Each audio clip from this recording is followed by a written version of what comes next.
Mountain back to Atlantic Ocean, upon me hills to Pocondre, to educate, elevate, and promote.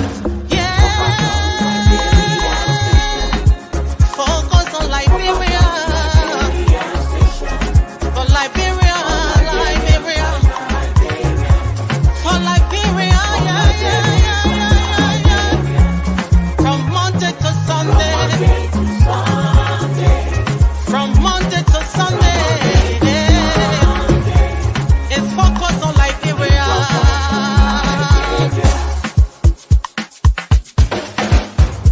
Talk about home affairs, in diaspora, current affairs, reliable information, history, talking about culture,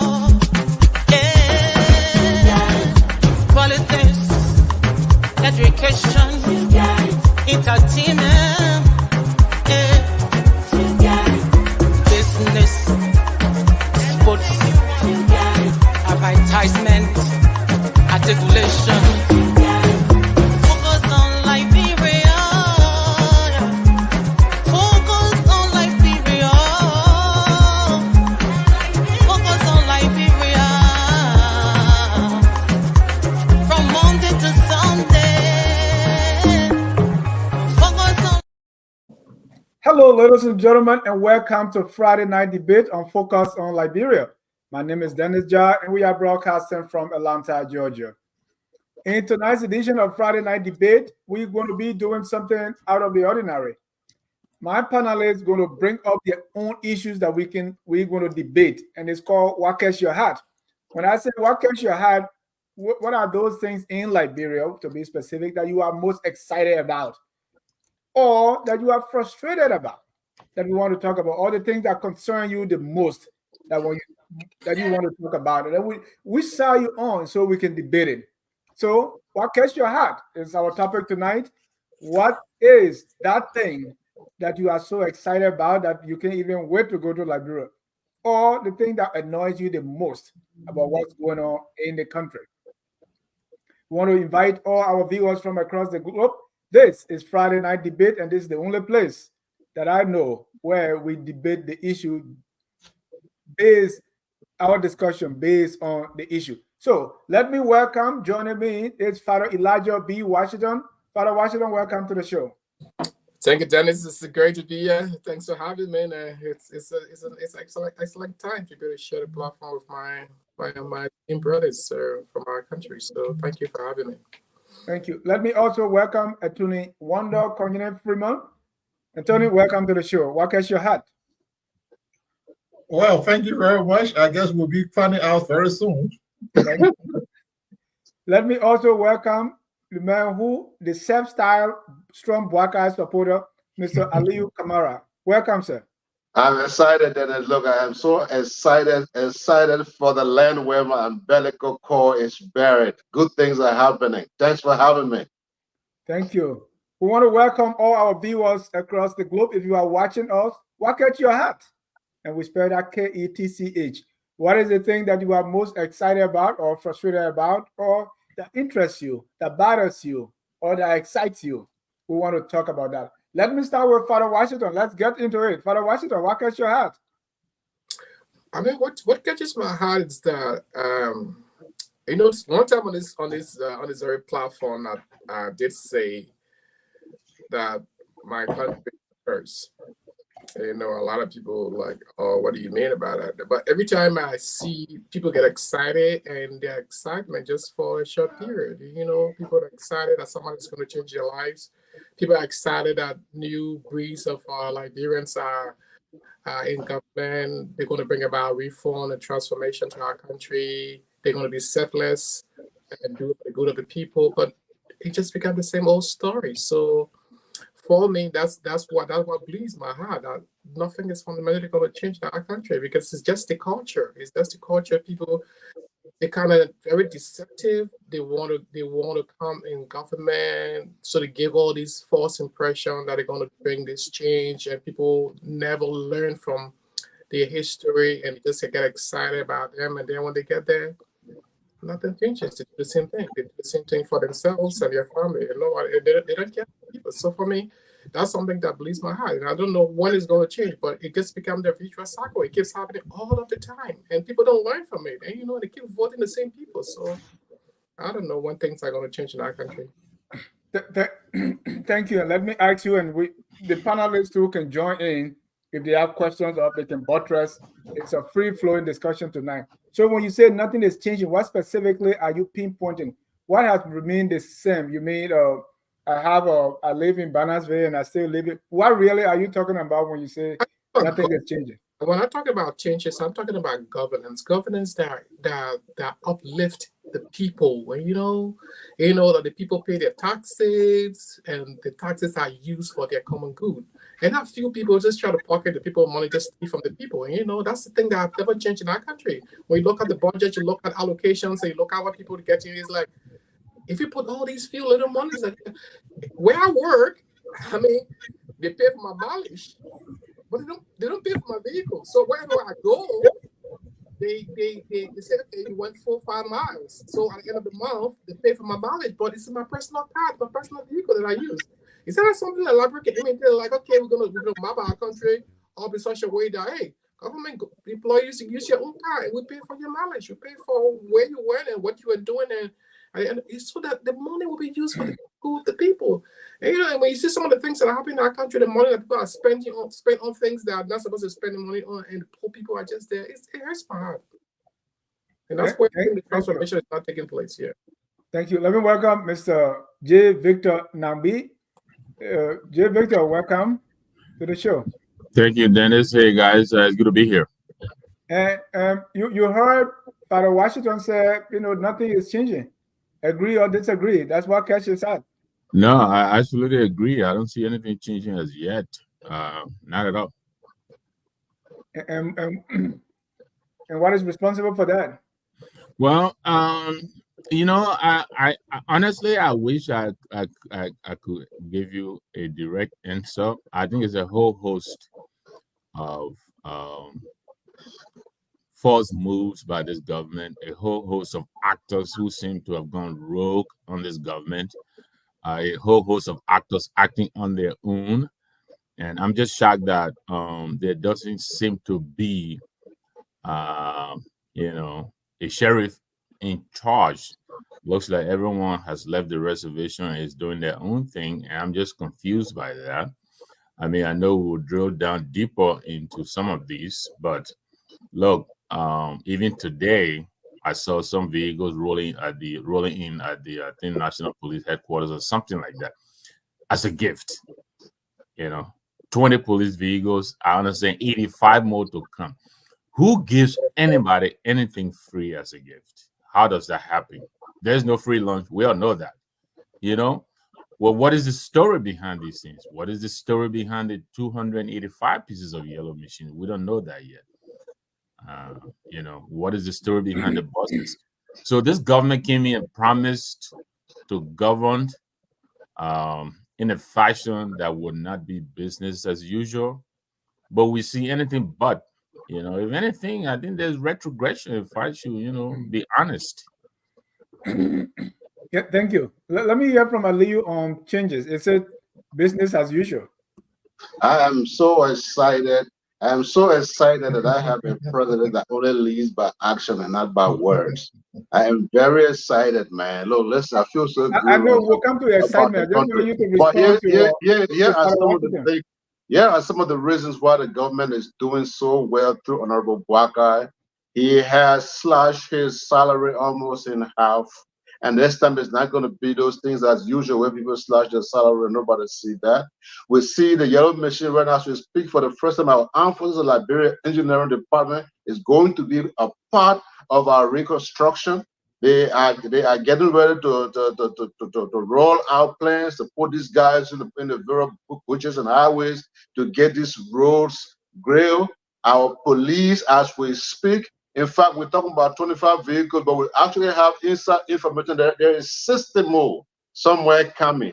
And we can't be more excited. In fact, the president said it was going to be a young people's government. He was going to open the way and lead the way for them as we speak. We're talking about the Airport Authority, the Freeport Authority, the Ministry of Transport, the Public Works, you name it, water and sewer, young boys 45 and under.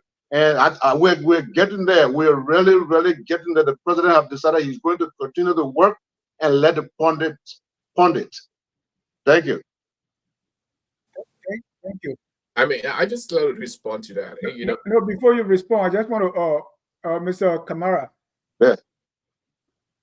Father Washington said there has been no change. Business as usual. Do you agree?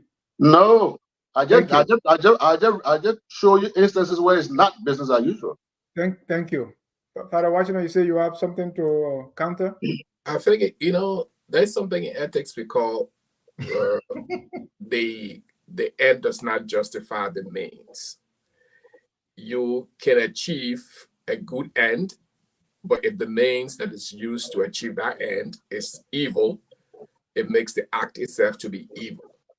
And that's the point. When this government is claiming to be achieving, buying, getting cars, getting these things, it might be good, but they assume if these things are stolen things that are brought to the European people, and because you bring in cars and things, does not make it good. That does not make it good because the action leading to that is not good in itself. So in itself, it's not good, and that's why I just say it's business as usual. But when you say business as usual, it happened before. Can you point to something like that happening before and it's happening now? Let me give you an example. No, it's not.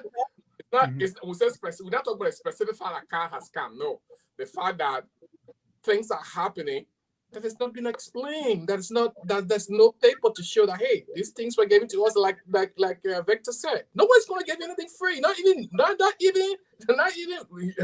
units on your phone. Speculation, Your Honor. Speculation, Your Honor. No one is going to give you anything free. So if somebody gives you something, thank you. Let me go to Mr. Attorney Freeman on the Father Washington said nothing is changing. Do you agree?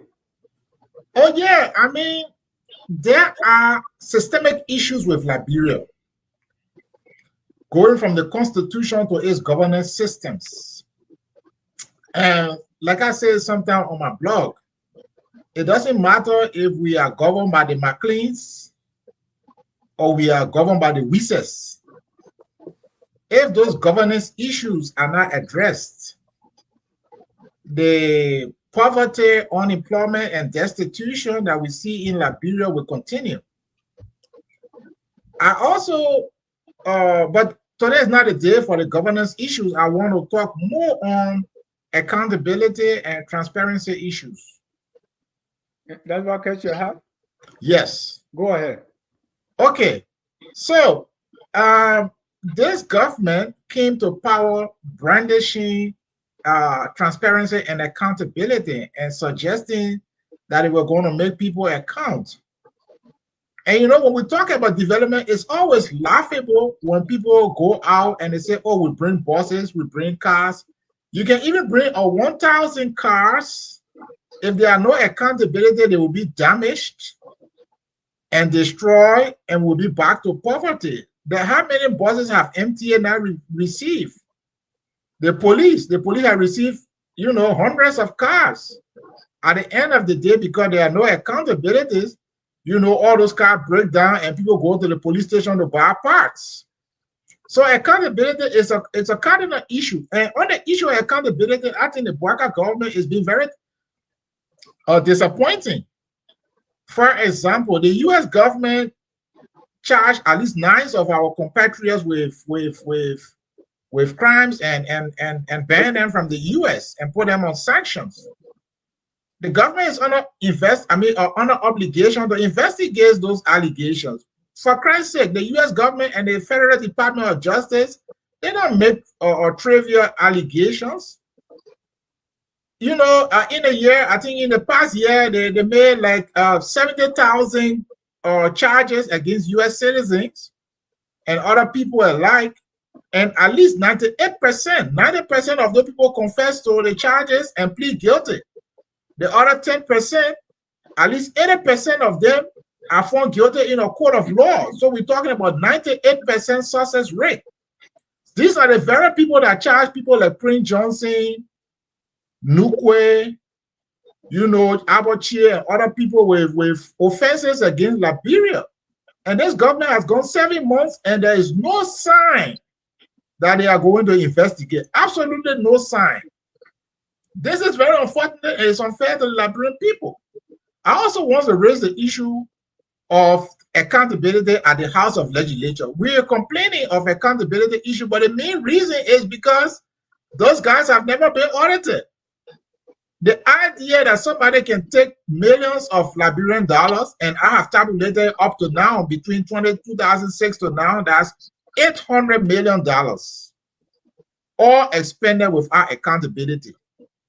So you can bring whatever development you want or get free money, even billions of dollars, as Ali would suggest.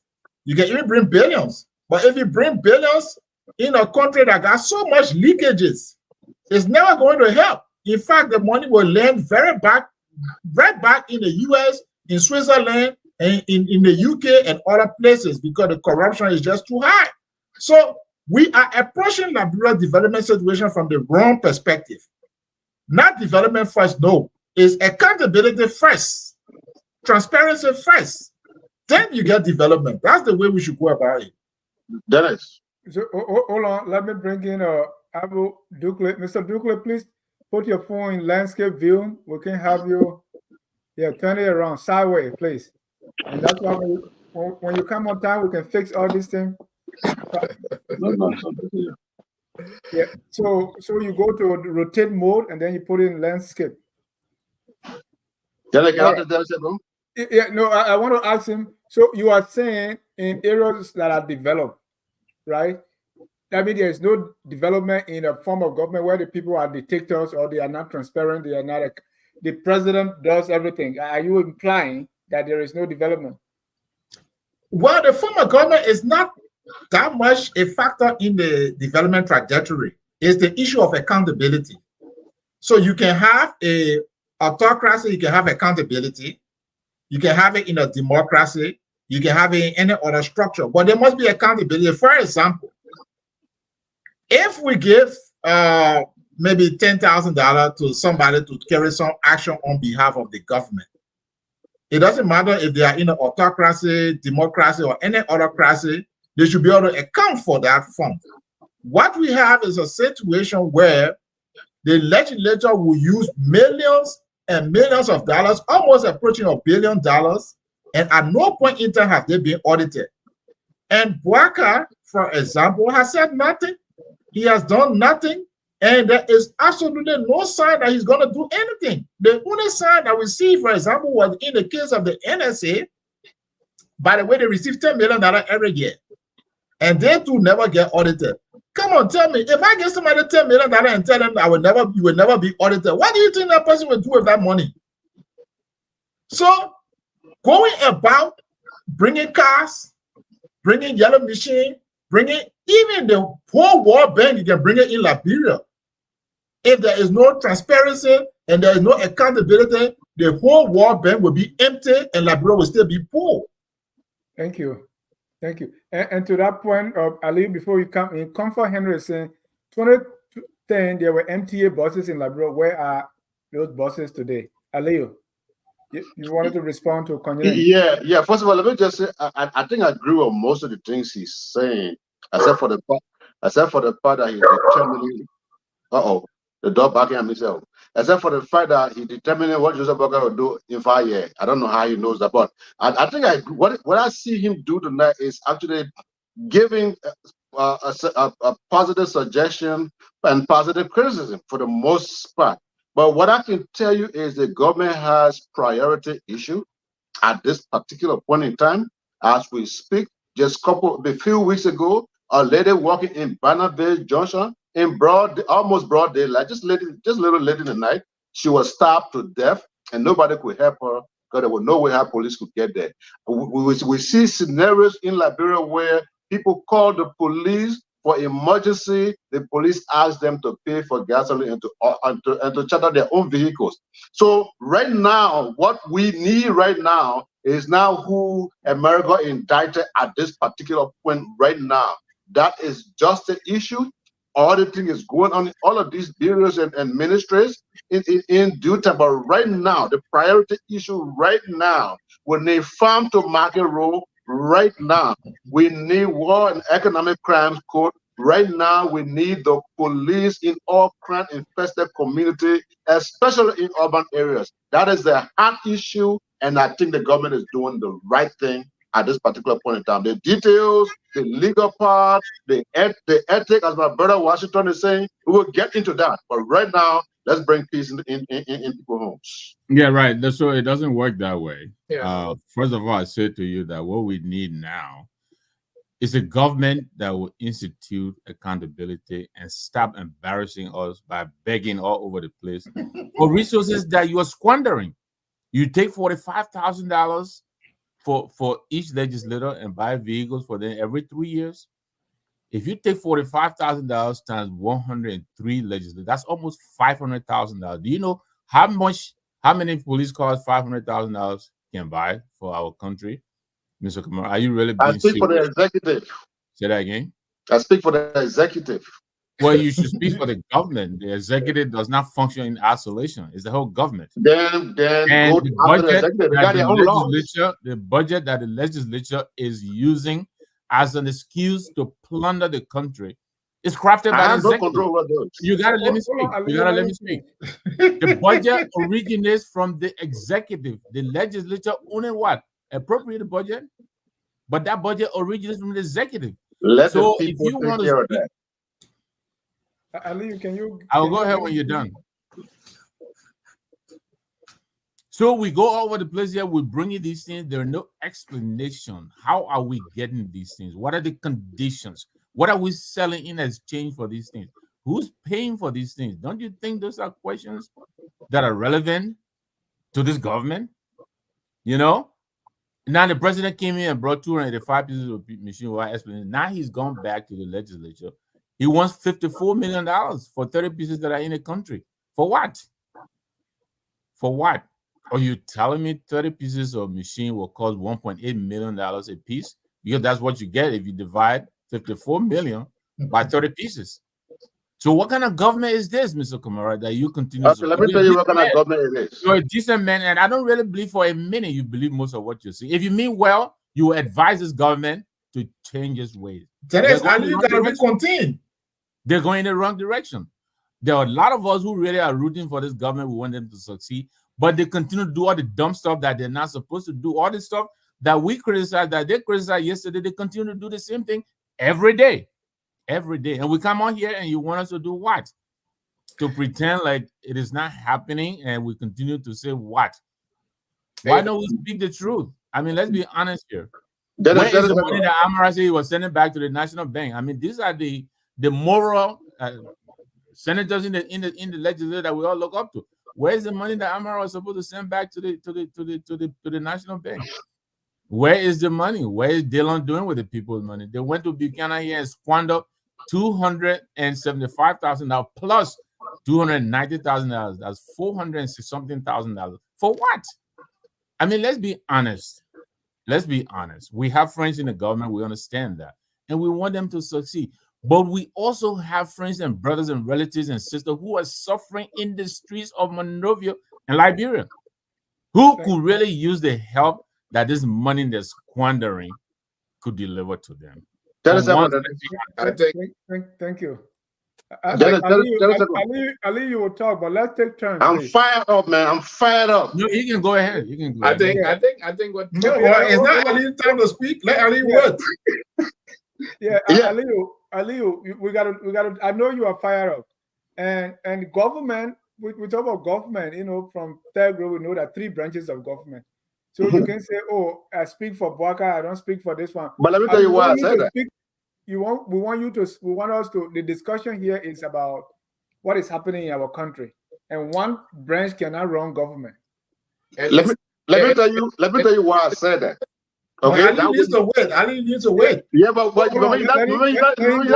moderator there. Go ahead. Let me tell you why I said that. All right. I can speak from now until heaven comes to earth. The legislatures are government unto themselves. These are people that every budget period they increase their own budget. Nobody can stop them because it's in the law. What the people must do, let them wake up and do it. I can't be hitting my head on something that wasn't what undone, but I know I can't change it. The only people who can change it. I all this moral thing about our people and this and that. I understand all of that, but we came here to speak about what side we stand on.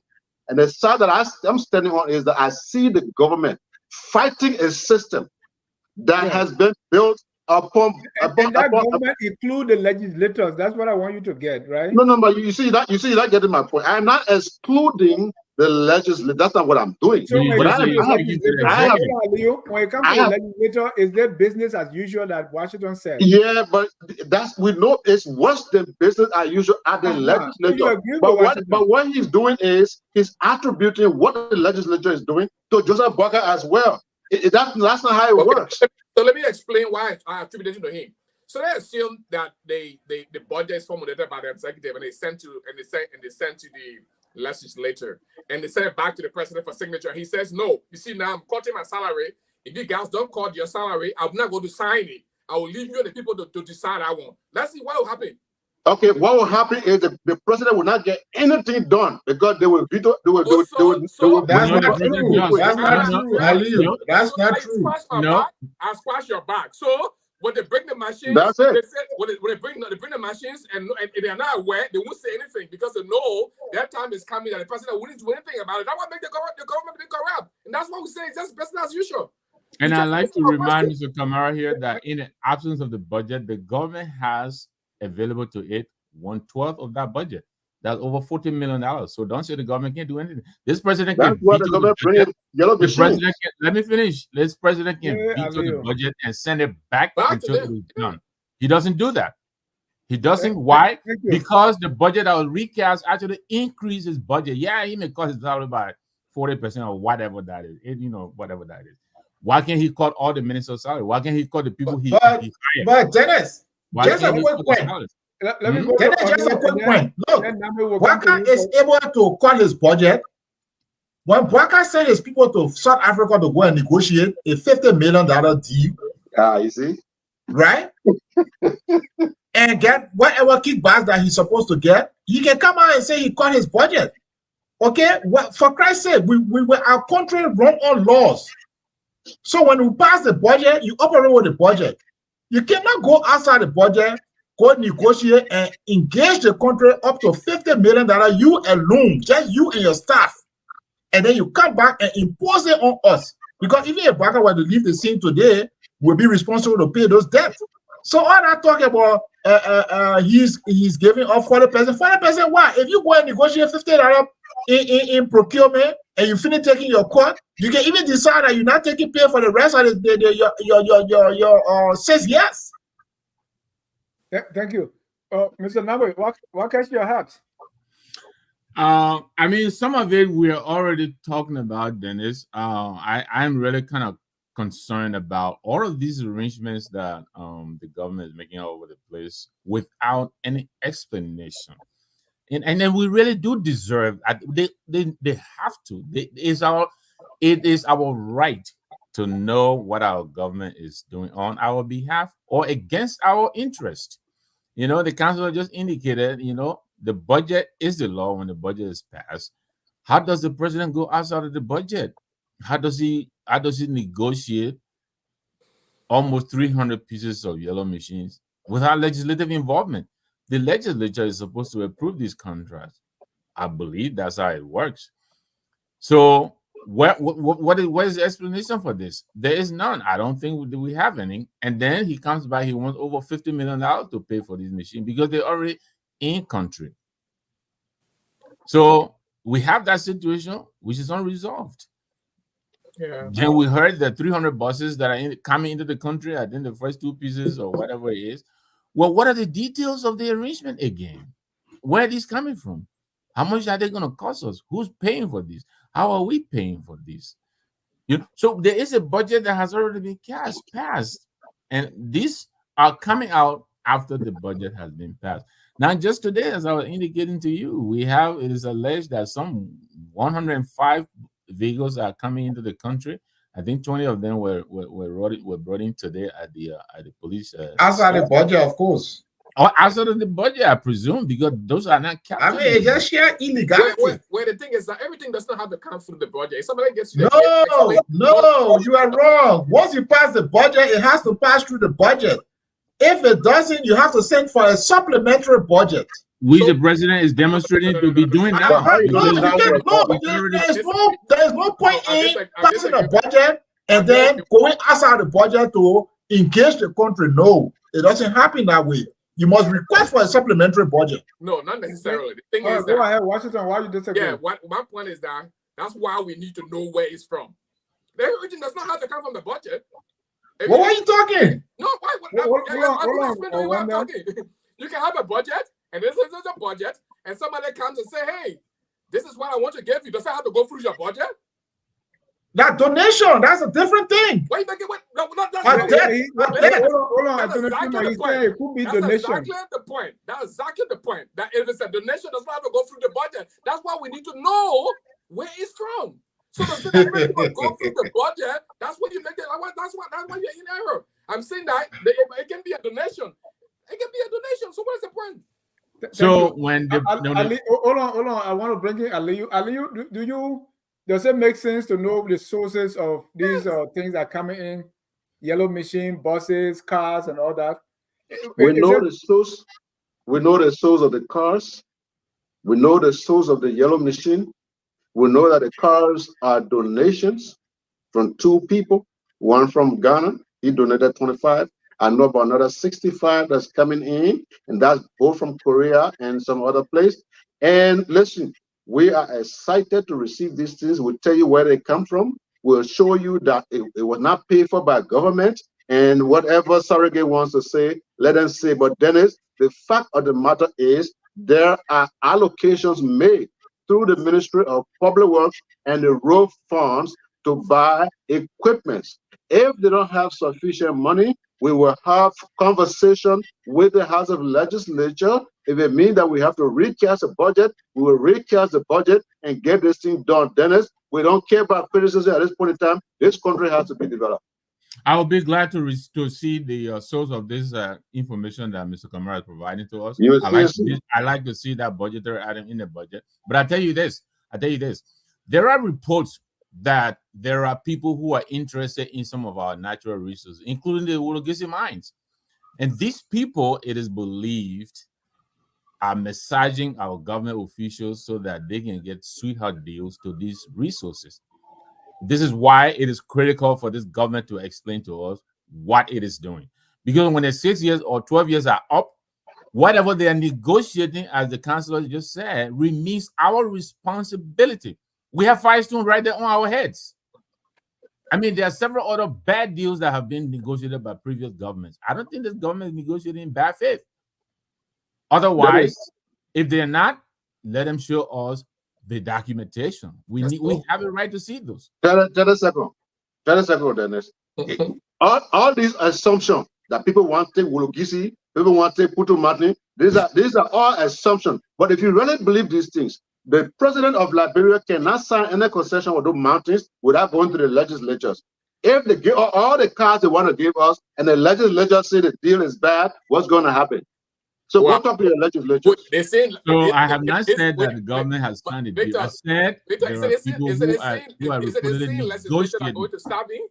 The very legislature that they are the one going to stop him for doing it. But then when they see one who took the budget and changed it, who took the budget and changed it, right? They can do it. No, come on. You scratch my back, I scratch my back. So this is why we said this is not business as usual. This is business worse than usual. Yeah, because that's all right. Once we have roads, we have police vehicles, we have food, we'll be fine. The end does not justify the means. You can get ruined. Speaking philosophy. If it's not done well, it's not done at all. That's criminal. Damn. Thank you. Ladies and gentlemen, if you are just joining us, this is Friday Night Debate. And what we are debating about tonight is the issue is coming from the panelists and you, our audience. What catches your heart? What is it that you are most excited about when it comes to Liberia, or you are frustrated about, or that you are unhappy with when it comes to Liberia? For Mr. Kamara, he's excited that development is at our doorstep. Ms. Father Washington says it's business as usual. Victor Namwe wants to know the sources of the things that we are getting because there's no free lunch. And the attorney is concerned about the people that are on sanction list, accountability, transparency. What is the Bwaka government doing? And if you are watching, we want to know what are your concerns. Let me welcome Mr. A. Bwaka. Hey, finally got it figured out. You got it figured out. Welcome, sir. Thank you, Dennis. What catches your heart? Hold on. We can hear you. Go ahead. Sorry, what were you saying? What's the issue that you're concerned about most when it comes to Liberia? What frustrates you? What excites you? What interests you? What bothers you? What annoys you? Actually, quite a lot. And let's take the big one. I'm going to start with the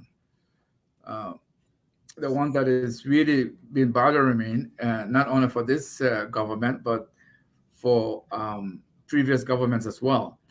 I think my frustration is that the government we've had since the cessation of hostility in our country, I feel like they have always misplaced their priorities. And for me, what has happened in Liberia over the last several decades need a momentum. It require a transformation from what we are used to and from what we've been doing in those years. And my take on it is that we need to start from education. And by education, I mean transformational education, starting from kindergarten, from nursery upward. Like I've said on this program before, if you reform the mind, if you reform the thinking of the people, then whatever agenda you put forward, there will be the likelihood of succeeding in making sure that whatever you have goes through. So I think not enough emphasis has been put on education, because I think we need a system whereby even the layman in the street can relate to the issues of the day, so that if there's anything that will bring about any discomfort to the people will be the one to either prevent it or come up with a way to sort of deal with it without it escalating into what we are now used to. Because you see, then the people have come to normalize all the abnormalities that we know everywhere except in Liberia. So that mindset needs to change in order for us to make progress. That mindset needs to be transformed so that we can make progress. You see, my line of work deals with people in the academia as well as in the social services sector, where when you talk to people, their primary concern is bread and butter issues. And this is true for Liberia, just as it is true for us here. So, Mr. government, yes. What specifically is it always been this way that people are you saying people are not being educated, people are not getting trained? Has it always been this way, or when it started? And what specifically are you talking about? Give me some concrete examples. Good. Now, when I say education, and I mean education, when I make mention of starting from nursery, I'm talking about transforming our curriculum. I'm talking about reforming the way our teachers are trained. I'm talking about, pardon me? What do we change it to? We change it for it to be representative of the time that we are living in, for it to be, for it to reflect our current reality. Because what we have today is what we have had in the last 50 years. It hasn't changed, Dennis. So, because of what has happened in the last several decades, We've had people where young people whose lives have been wasted simply because after the war there's no adequate rehabilitation. There's no future that they can see and hope for. So an education that would bring about that change of mindset, the way people minds are conditioned. Dennis, we need to focus on more vocational training. We need to make sure that the teachers who are in those classrooms are qualified to be in those classrooms. We know, and I can tell you. Why do you think that is not happening? Is it because people are not thinking like you, they are not listening to you? Because no, it's not happening because are taking place. And to what extent are you aware of what's taking place on the ground in Liberia to say that what you are saying is not happening? Okay. You don't have to be in Liberia to know what is happening there. You don't have to live in Monrovia to know what is happening in Monrovia. Okay, Dennis? We know, like I said to you, my involvement with education here as well as back home, I can tell you right now, I mean, and I might be exaggerating when I say the Ministry of Education does not know how many public schools there are in Liberia. I'm only saying that to reflect how education is not prioritized by the government of the day. And I'm saying that we know and we have seen where in the classroom, a good number, I don't want to put a percentage on it, but number of teachers who are in those classrooms are not qualified to be there. You don't have to hear it from me to believe it. Well, I mean, I like to contribute. I want to go to Victor. He's a teacher. I don't know if Victor I'm also a teacher. So thank you very much. And I like the point that Mr. Douglas is making. Look, when I was in college, that was in the 80s, we had what was called a same-step program, Cardinal In-Service Teachers Program, right? And every year the teachers will assemble on Cardinal campus for maybe a whole weekend, and they will go through training.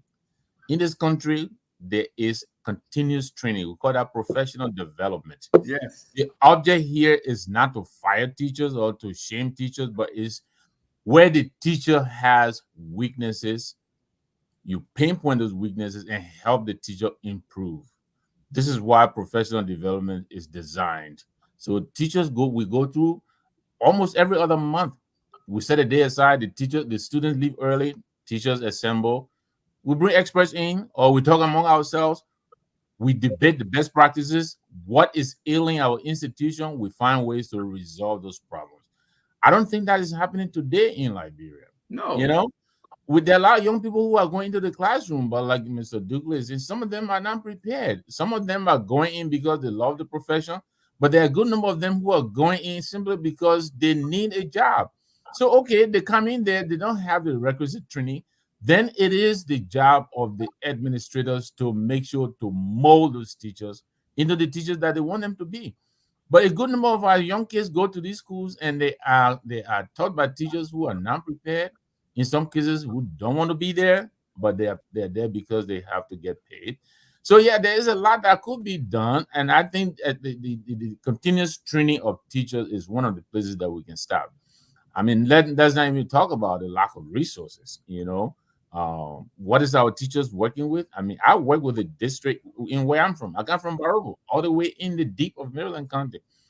You have not been there for 30 years now. So what are you talking about? Yeah, but that's not true. That's not true.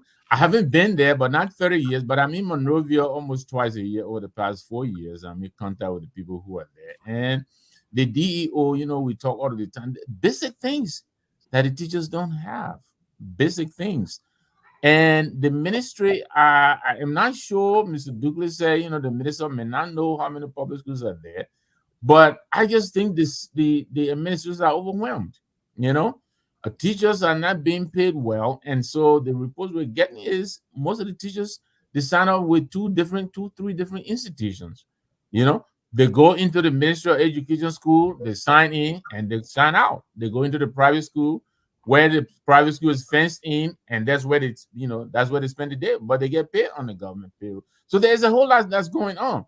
But I would insist provision of implements to help the teachers and continuous training. We all get good at practice. You practice something over and over, you improve at it. Thank you. Father Washington, do you have up-to-date information from the educational system in Liberia to make the kind of judgment call that Mr. Buckeye is making? Like I said, I used to my degree from Cardinal is in education supervision. So at least I've been a teacher for many years in the teaching field, both in the St. Teresa's Convent and the Stella Maris Polytechnic. But the thing is that, in as much as I agreed with the point that the teachers need training, for me, I think that's not even the fundamental thing. Because when I was in all these schools, what I saw, there were people who were qualified, there were people who were competent, but they were not ethical. I would say, I used to have legislators in my class. They would come from the House of Representatives, they come and park the car would be beating. You and officials, the car would be beating, and they would not come to class, they'll be sitting outside. And it would just be waiting now at the end of the year, they will come and give you gasoline slip or give you the so that they can go and pass the next thing. So it was the whole thing about it's a whole cultural thing. So it goes across every sector of our country, from the house to the church age to everywhere. So these people don't even go to class. By the end of the day, when they're having graduation, you will see all these magna cum laude. They never went to school. They never went to the classes. How did they get them?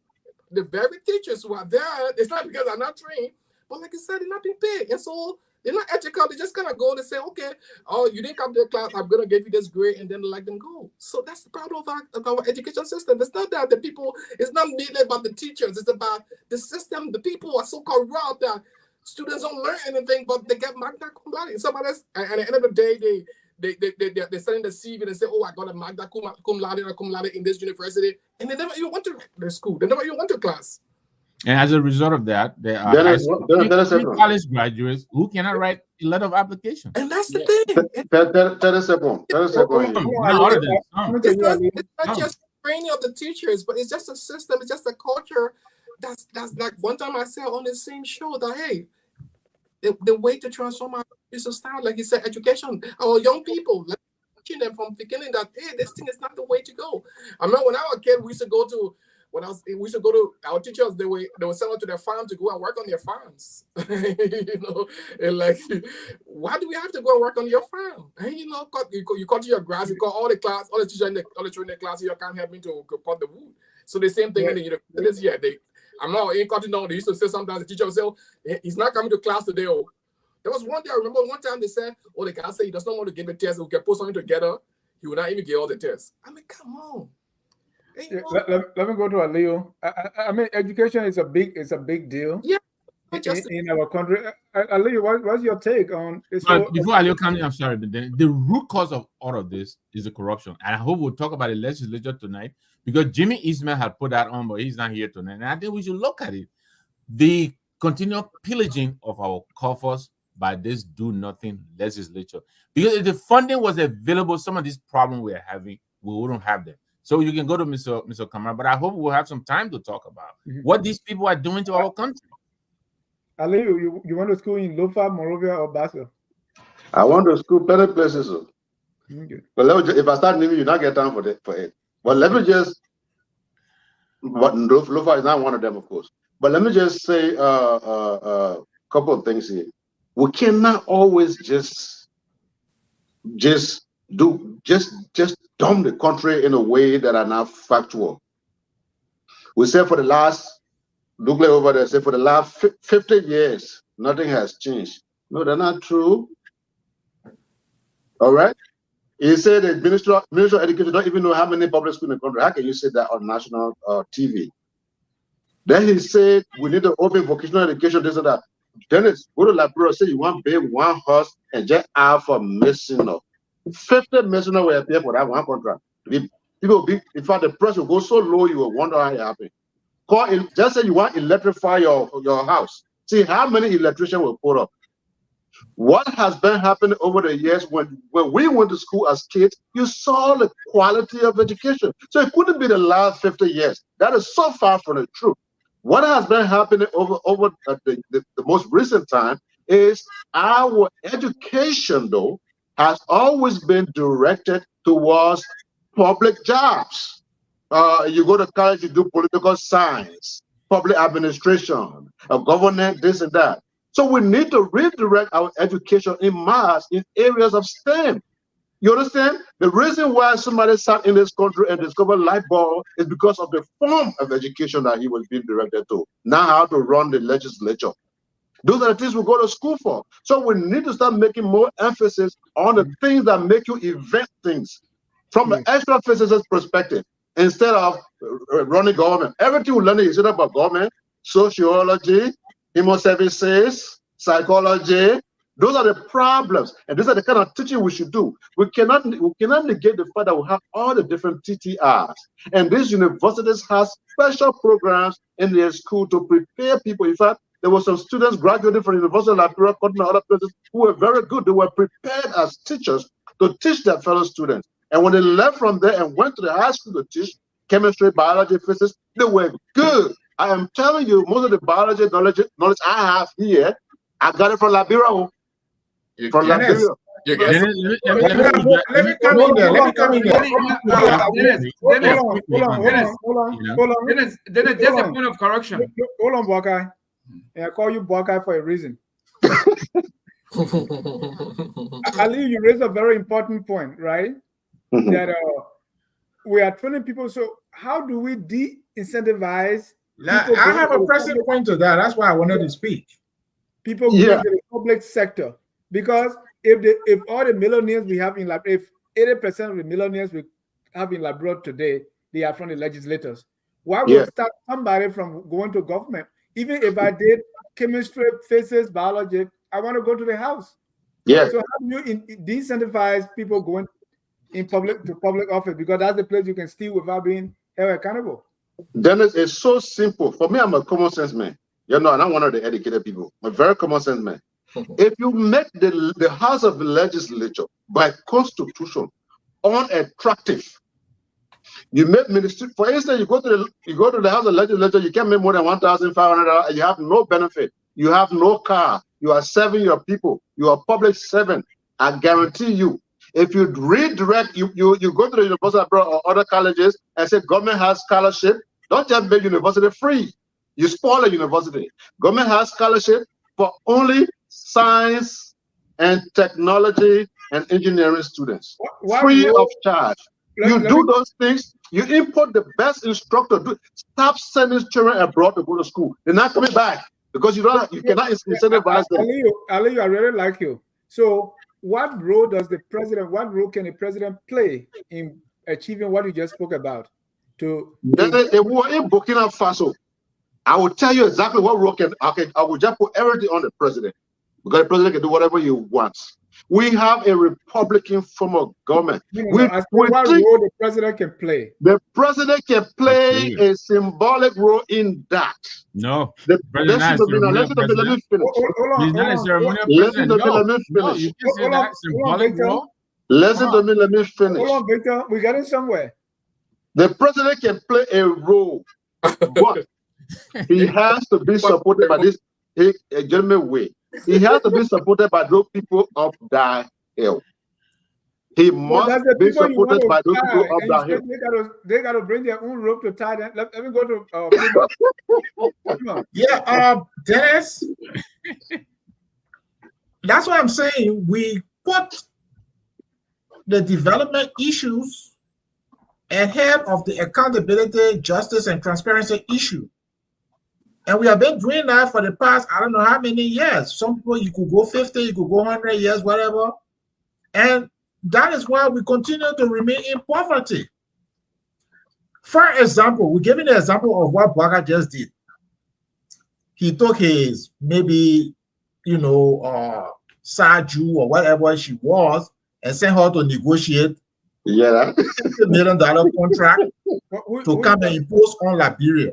Come on, let's be serious now. No, but obviously sometimes you have to say these things, in a manner that the common people will understand better. So she's a minister, I know that. Okay. But she brought in a $50 million debt that they want to impose on the country.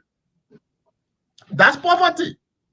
So when you continue to do things like that, not only that, you continue to show that you don't care for accountability issues. For example, you are giving $10 million a year to the NSA, and you are telling the NSA that they will never be audited. In 6 years, that's $60 million. In 12 years, that's 120 million. And that is the kind of money that we continue to waste. And then we go abroad and ask South Korea, Japan, China, UK for funds. So the real problem in Liberia is to manage the resources and to say that the president is the same excuse that Bwaka gave. Bwaka sat down at the national legislature and signed 66 out of 68 bogus concession deal and told you are not responsible. You say today he is in the capital, he is in the mansion, sitting in the chair and telling you that he's still not responsible. The legislature that responsible, but he is signing the budget. And when the budget is signed, that his name is on it. So when is he going to take responsibility? So what Ali is saying, look, all that thing you say, education problem, this other problem, the real problem is corruption, lack of accountability, misuse and abuse. For example, our legislature uses 800 billion without audit. Why wouldn't the legislator be millionaires? And why wouldn't everybody in Liberia want to be a politician or be a legislator? Does Bwaka have a word to say? Yes, even he can start by setting the example. Yeah, but he always set an example. He thinks that this thing is a personal issue, like how he took the drug test. You know, he took the drug test, and after taking the drug test, he assumed the drug problem in Liberia was solved. Now, he has his personal salary, and he assumed that the problem is solved. You don't solve a problem just on your personal self. You solve a problem because you introduce a system of accountability and transparency, and he is failing flatly on that front. He has not audited, for example, the executive mansion. We know that it was in the executive mansion. Anthony Freeman, let me stop you a bit. You are saying as if the president of Bwaka is king, right? He is not king. So why are you not holding others accountable when you are saying? No, I'm holding everybody accountable. I'm holding everybody accountable. But I guess Bwaka has a good representation here, and so he said he's speaking for Bwaka. He's not speaking for the rest of the government. So I'm just counter-arguing by holding everybody accountable. For example, when I say that the legislator used 800 million without audit, who am I taking to tax? I'm obviously taking the entire legislature, and Bwaka is not going to do it because his coalition partners, Kun, for example, and PYJ, those are people who have been bathing in the Liberian money for the past. No, I will not take interruption from you at all. I will not take it from you. I don't want interruption from you. So you gave me a chance to make my point. I don't want interruption from you. So Bwaka will not audit because his coalition partners, Kun and PYJ, have people who've been bathing in the Liberian money for over 10 or almost going to 15 or whatever years. Come on now. I'm not taking interruption from you. You wait until your time. I'm not going to take interruptions from you. Hold on. You conclude. Yes. So he is not going to issue to make a strong case on accountability, but they are all culpable. There's no one person that is not culpable, but we are speaking to his case because, of course, he has Ali raising his issue, and he's trying to shift the blame that he's not responsible. But if you look at the budget, it is his signature that is on the budget to make it law. Thank you. Yeah. Thank you. Dukley has been quiet, so let me bring him. Okay, after Dukley. Yeah. I was just going to make a point of correction before I proceed. Ali, what I said was we have been doing what we have been doing for the last 50 years. This is how we've been dealing. This is how we've been treating education. I didn't say we've been doing 50 years and we didn't see progress. No, the way we've been treating education for the last 50 years is how we are treating it now. That was the point I was trying to make here. And going further, Ali, look, President Bwaka is not a symbolic president. His position, each and every member of his cabinet served at his pleasure. The buck stops with him. He set the agenda and the cabinet follows. It's as simple as that.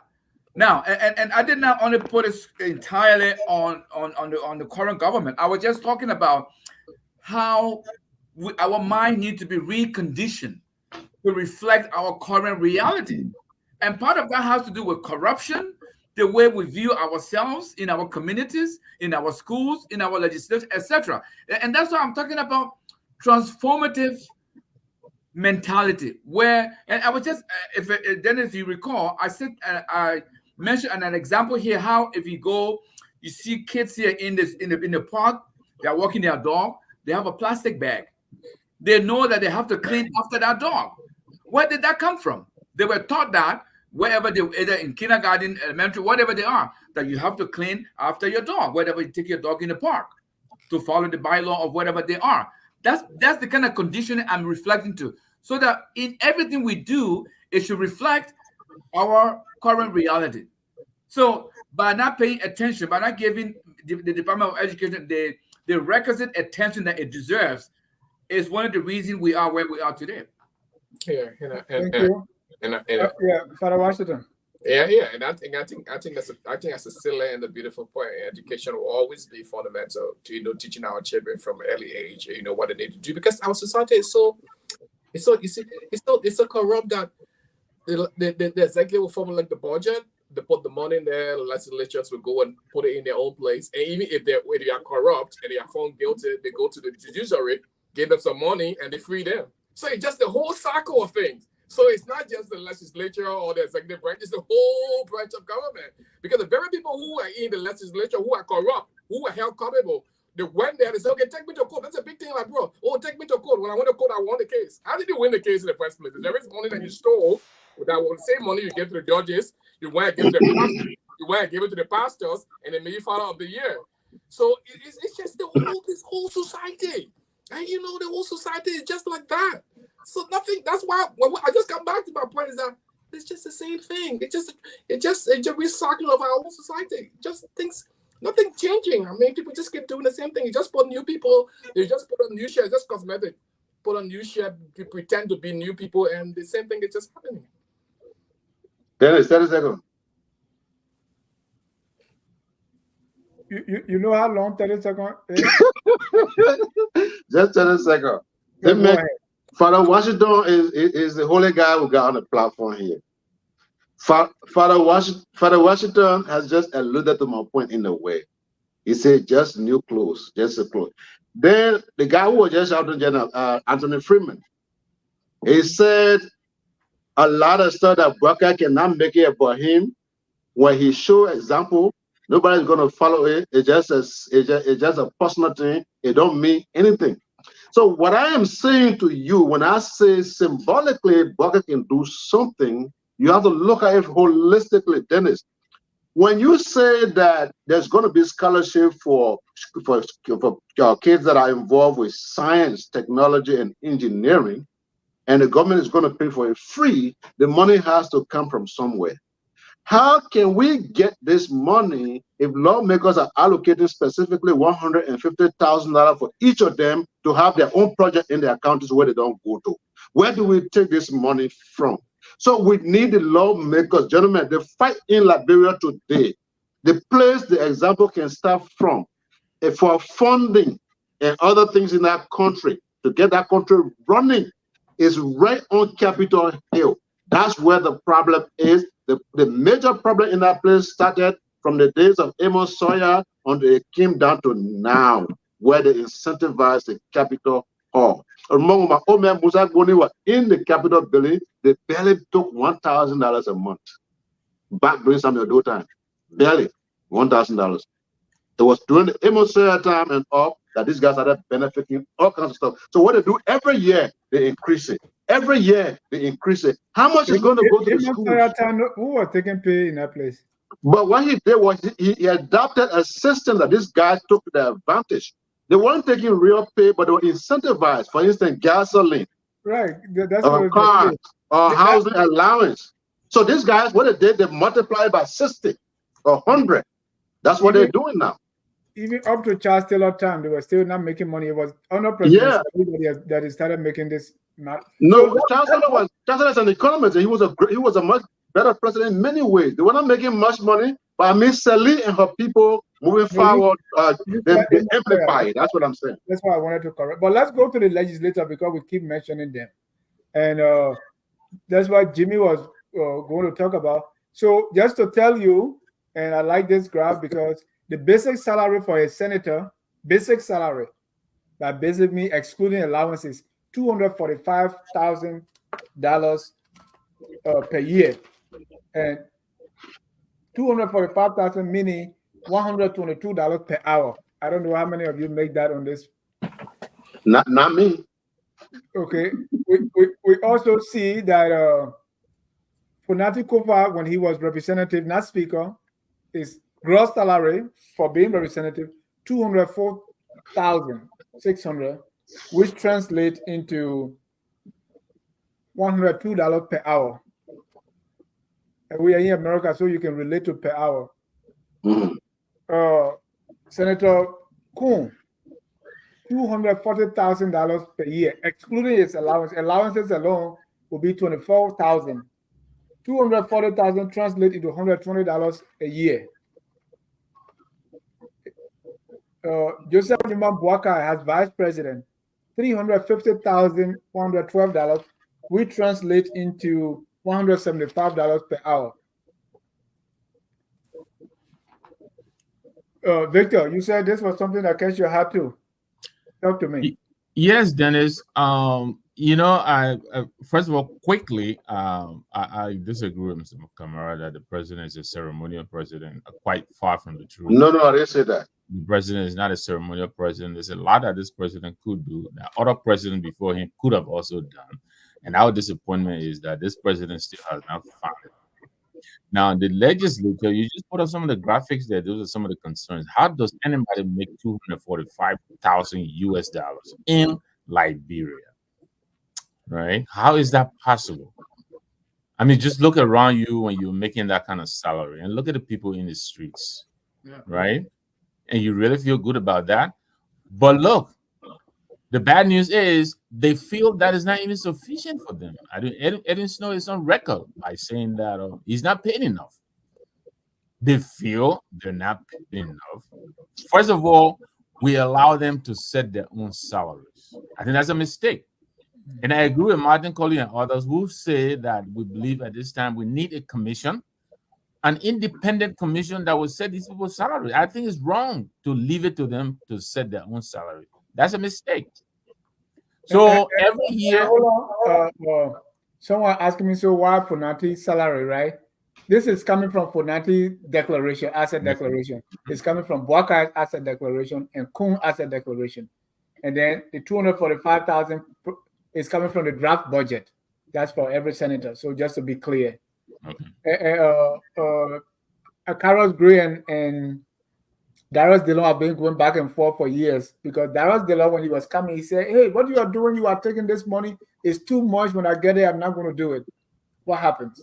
Go ahead. Well, look, exactly what happened. I mean, he himself is embroiled into this so retreat, this acquisition of vehicles and all that. But yes, so they earning this money, and yet they get a vehicle every 3 years, $45,000. I mean, you and I know, Dennis, even here, you don't buy a car every 3 years. You don't. Let's agree that the roads are bad in Liberia, but even then, you would need a car every 3 years. I don't think so. So they pay this much, they get that much. Then they get all the other allowances. And then they organize all these bogus retreats and all of these, and they find other ways to siphon money out of the coffers. So I think it is a mistake the way we're going about it. Look, I think we have 86 or so percent of the budget going to salary. This president has taken that to about 92% or so. So where is the money that goes for development? Thank you for the graphic. Thank you. Because I know there are people here who are in the chat who are disputing some of these things. So let them argue with the numbers. This is from the draft budget. Yes. So if you put in 92% of and hold on, Sam say this look like LRD, but no, this is 350,000 USD. It's last gross per annum. He can make that's President Boakai's salary when he was vice president. Right. Multiply that by 12, it's like 4 million. Exactly. So these legislators, they gather the money now. And after that, he started living on loans. So and living on Stanton Witherspoon lodges. No, that was allegation. We're not sure whether that really happened. yeah. That was Costa allegation. So in the face of all of this, Dennis, they have the gall to launch a protest and go into working keke. You know, are you serious? Because they're not getting the car that they should have got since whatever the budget was passed. You know? So I'm thinking, I'm hoping that our people will wake up like we're calling on all of us. We need to rise up against these people. They don't deserve what they're getting. Yeah. I think they're overreaching. Yeah. I think the legislature is our biggest problem. And unfortunately, they are being enabled by the legislature because they are hand in glove. The legislature know, for instance, when they ask for $54 million, the executive know the legislature will give it. And so therefore, they are unable to restrain these legislators. They're out of control. They are out of control. And I'm calling on our people to rise up. They need to occupy the Capitol building. They need to rise up and challenge these people.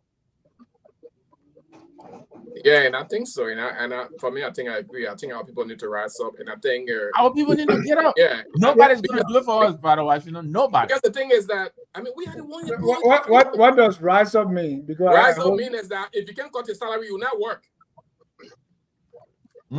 If you cannot, what does rise up mean, Dennis? Yeah. Rise up. It could mean to get up from your slumber. It means to get up and do something. It means to get up and occupy the Capitol building and stop them from going to work until they bring back our money.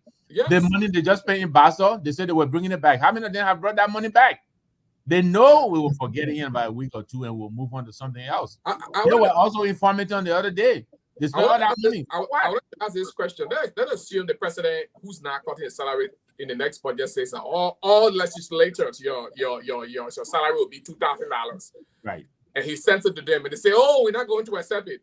And he said, "I'm not going to sign it." And people, this is my salary is going to be cut. I'm cutting the salary. And what the people that would doing business not as usual. You understand me? Yo, I read somewhere. I'm sorry, but I read somewhere right here in the Gambia. I read something right in the Gambia where they have performance review of all government functionaries. If you don't meet your targets, every time you fail, they deduct your salary by 5%. Every time you fail to meet targets, right here in the Gambia.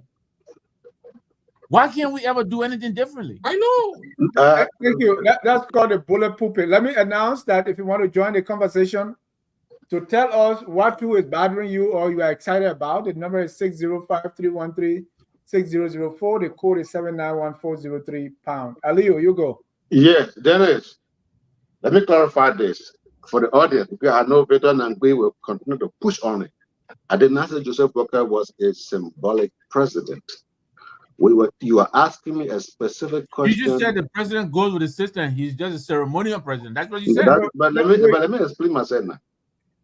I did not say he was a ceremonial president. We're talking about education. Then I asked a specific question. Whether he has a role. Whether he has a role in that educational suggestion that I brought.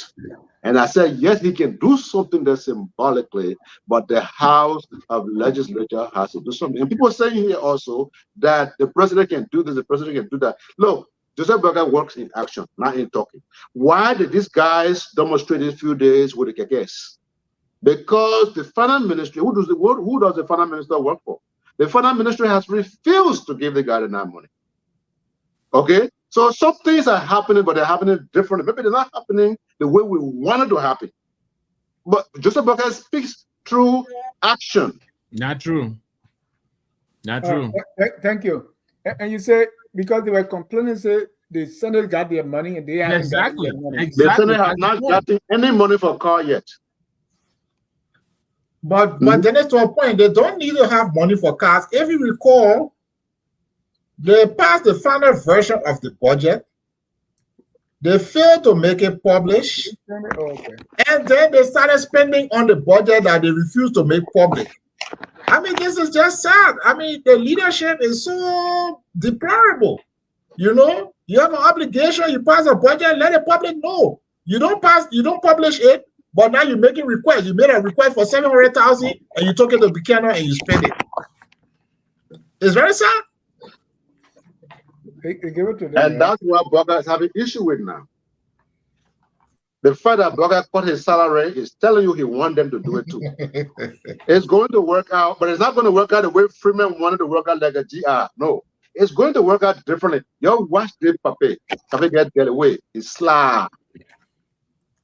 Yeah, Leo. And they I are tell still, you. there are still people in the papi's government who still haven't declared assets, but they are still working. I mean, come on, man. Again, you want to join the conversation, 605-313-6004. The code is 791403#. Not only people here that are not happy with what's going on in the house. One of the house members too was not happy. Let's listen to him. Take it to the body. Take it No, Professor. Why are you so angry, Honorable Fogo? I'm angry because of the Liberian people. Why exactly make you angry today? The Why Liberian you people. for this? The Liberian people are not protected by us. How? The speaker is a speaker for the Nothing here that is on the agenda for the Liberian people. These guys are compromised. And I will tell you, Lord gentlemen, you guys, even the journalists. Honorable Fogo, just a minute. Explain to us what are you actually angry today? You are following section. What actually happened? The LPRC boss, he tampered with the law.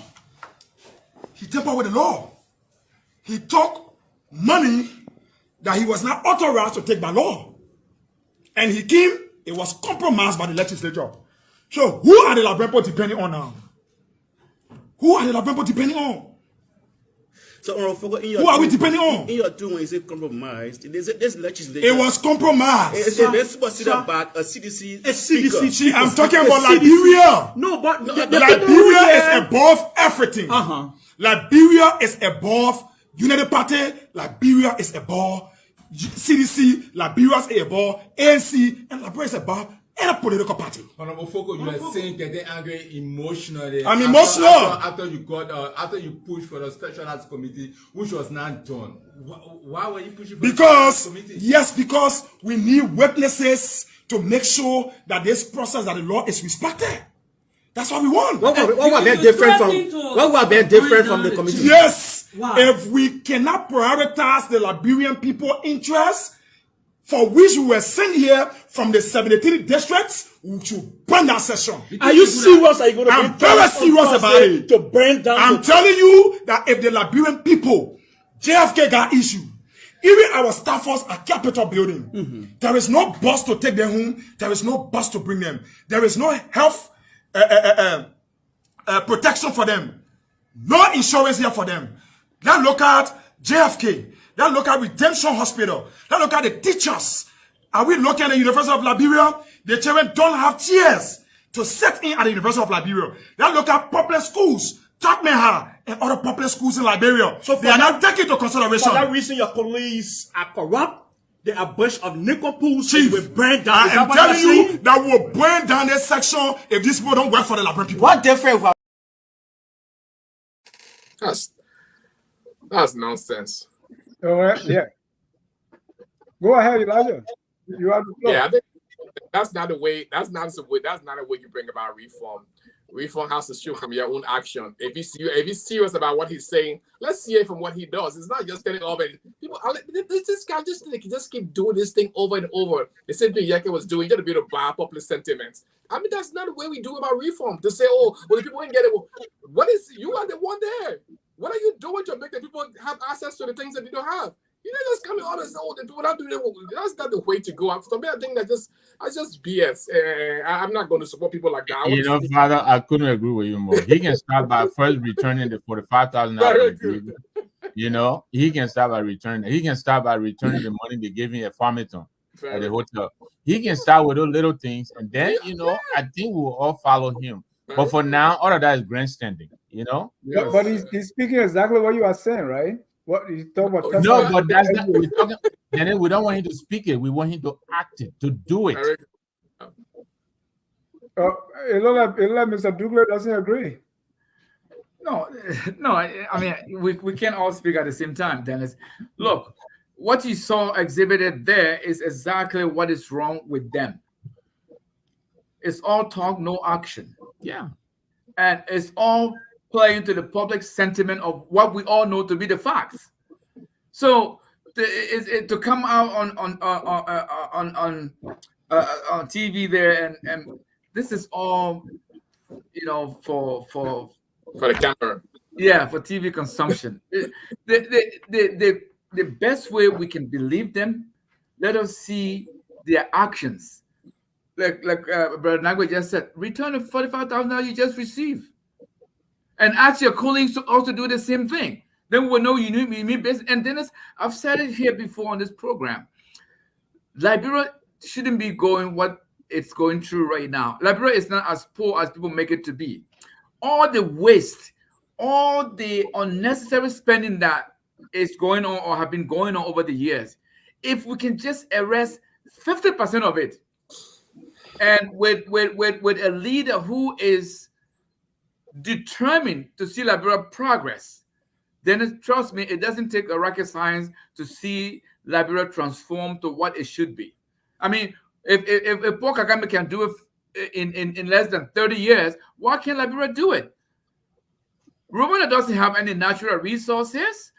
Rwanda depends on donor countries, the IMF, and all the places that we usually go. So why is Rwanda any different from us?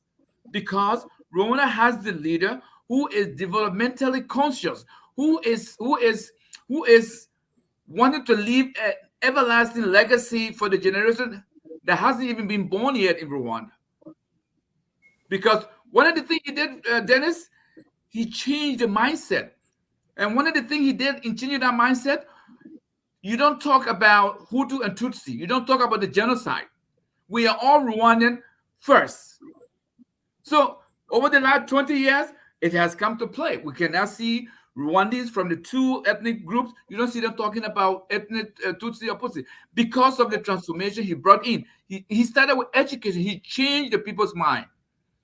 I have a student who is a Liberian student who is in Rwanda trying to get admission at the university that I work at, and we're having a conversation about this. He was telling me, he said, "My brother, you don't even feel as if you are in Africa because of the way the people here behave, because they have now all buy into all the things their president was trying to do for them, and they can see tangible results. They can see them." Do you know half of the cell phones now that are going to be sold in Africa are going to be produced in Rwanda? Assembled. Yeah, but whatever you want to call it, that's a development. Thank you. Let me go to Attorney Freeman. Attorney Freeman, we've seen a lot of burning. I mean, the Salala rubber plantation, they were burning somebody's house. When there's a car, police, I mean, motorbike and truck accident, they burned the truck, and they've been burning. There was burning in St. Jude. Now the representative is talking about burning the chambers. Is it just free talk, or is it something that they can be held accountable for? I just think it's gimmicks. You know, I mean, like the House of Representatives, it's kind of a show chamber. They put up a lot of show. So that too is symbolic. I remember the guy well. He was I think he's a CDC guy, right? And yeah. I don't see him spiritedly talking about accountability under the CDC regime, when in fact it was under the regime that received the most amount of sanction for corruption. So it's grandstanding, but what he's suggesting is true, even though his action is grandstanding. And the problem with the burning down, look, there is going to continue, because when you have a culture of unaccountability, when the big people can do things and get away scot-free, the common man will always try to do his own thing and get away scot-free.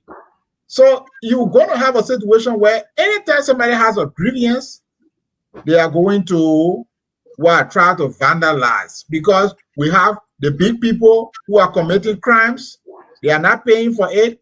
People continue to see them enjoying from the crimes they are committing. So people think that there is no accountability. So I can do what I want to do, and there will be no accountability. That's what I'm saying. We are going about the development topic in a retrogressive manner. You can bring the entire World Bank in Liberia. if there is non-transparency, if there is unaccountability, all that money will finish, will still be looking. For Christ's sake, the presidency of Ellen Johnson Sirleaf attracted at least $5 billion in private sector investment alone. She attracted another $5 billion in bilateral aid and in multilateral aid. And right after she left, we were poorer than ever before. Why? Because we abandoned the issue of accountability. So Bwaka came and said, okay, there will be accountability. Right off the bat, they started stealing the inauguration money. They started, stealing everything, and Bwaka did nothing. He said nothing, and up to today, he has done nothing. So it's like a leaking bucket. If that bucket is leaking, patch it.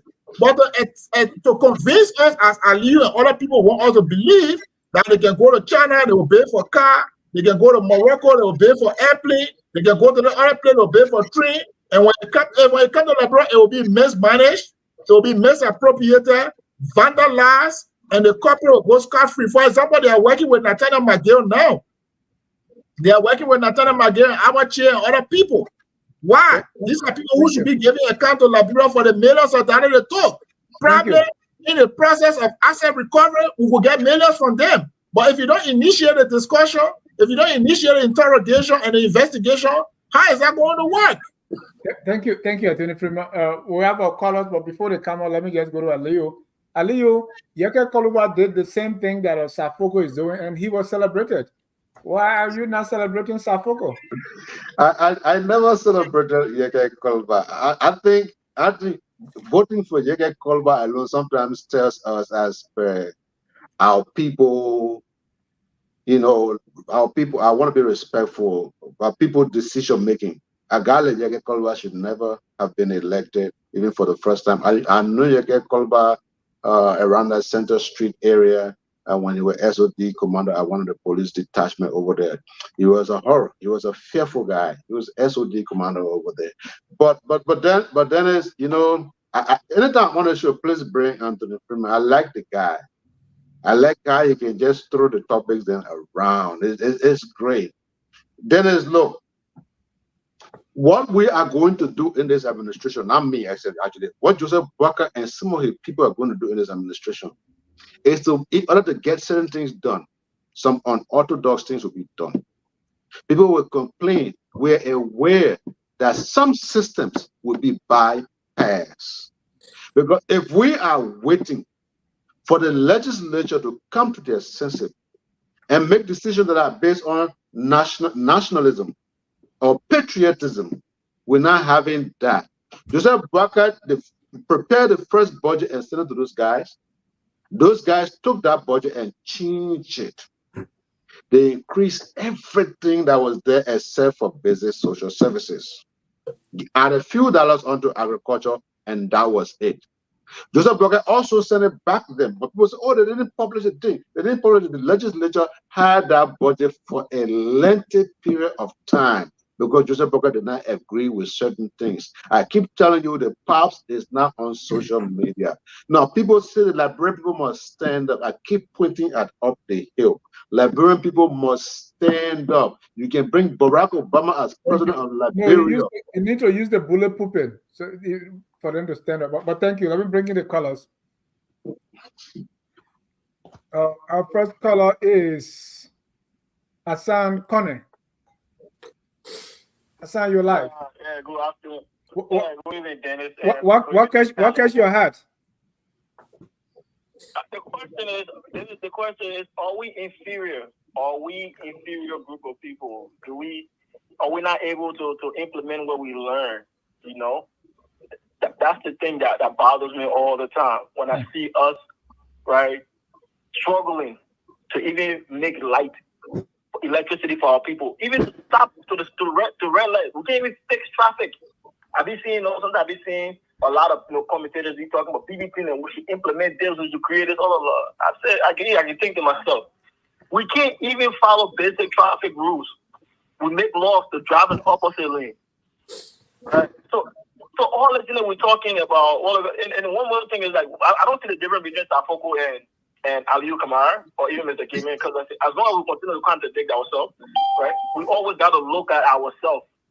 Because if Waka do it is good, and Aliyu will come and supposedly make excuses and all of it and stuff like that, and so Safoko too will come and say the same thing, and we're just going to be stuck in this, on the hamster wheel. We're going to be stuck in this paradigm until eternity. That's exactly what's happening, right? Because the educated people are purposely misleading the people for whatever reason.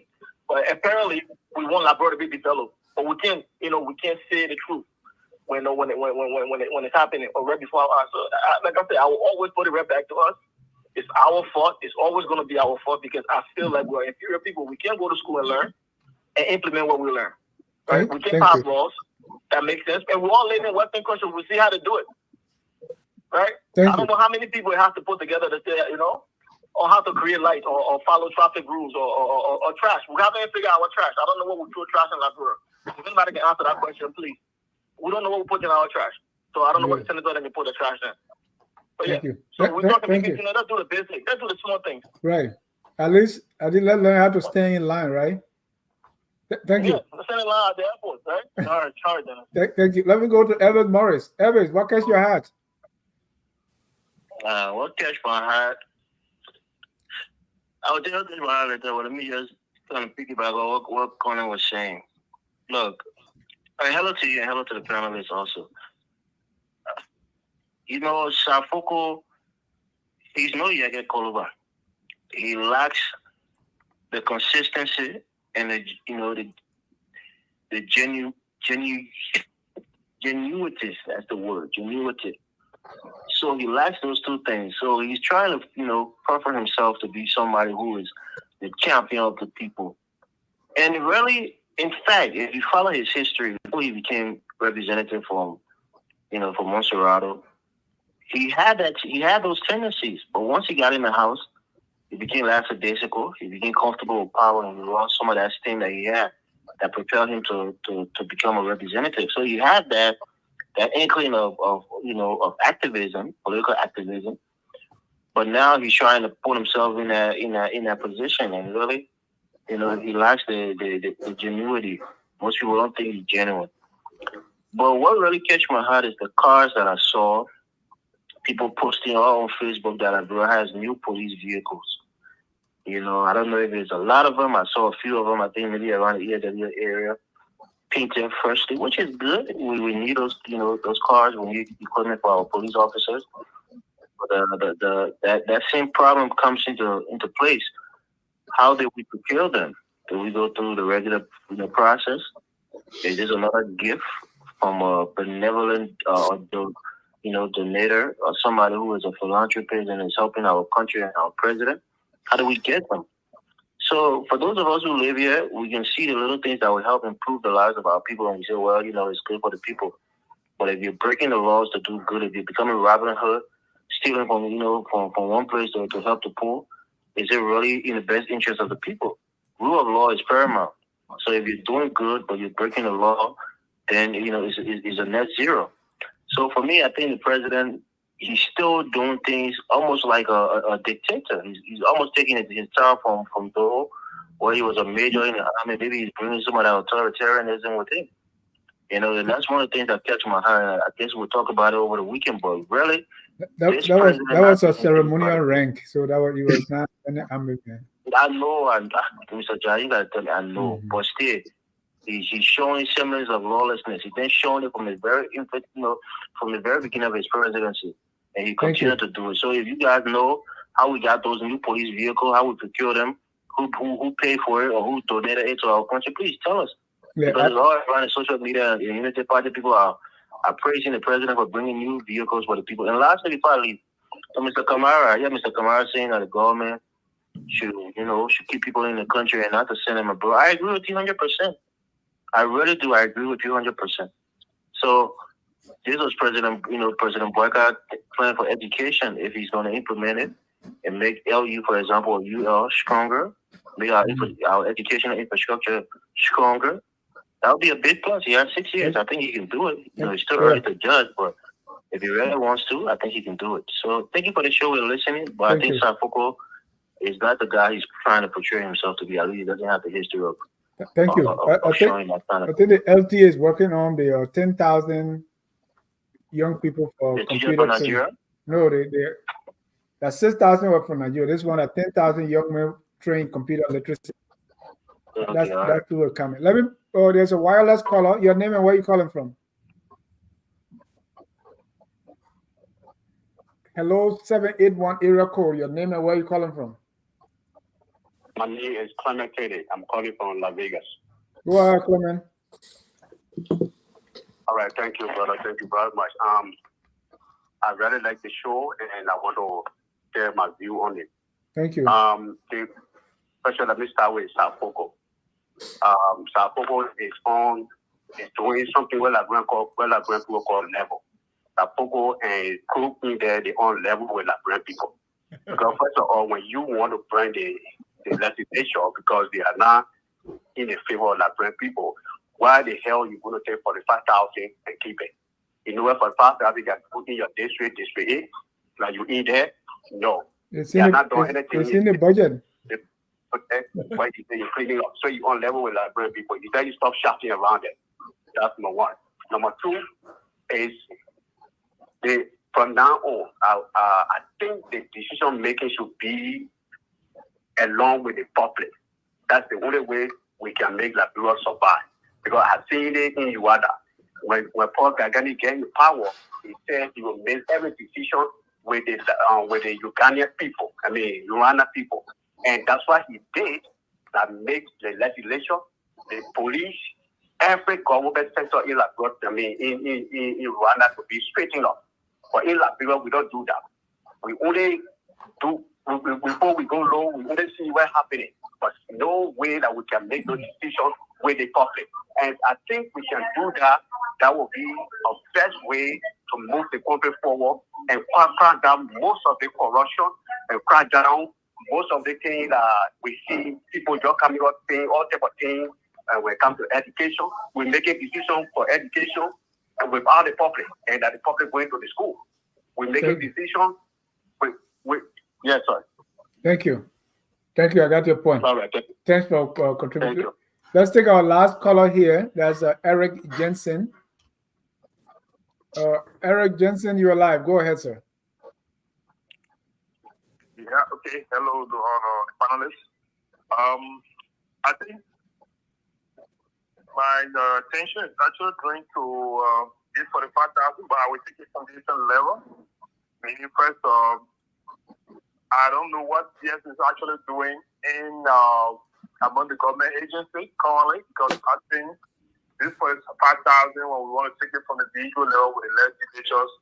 We think GSA is being, over the period, have been having some, I think, laid back in those taxes and their award, because we can get them from the past regime, the gun election, people carry away vehicle, no tracking system, free management system is not in place.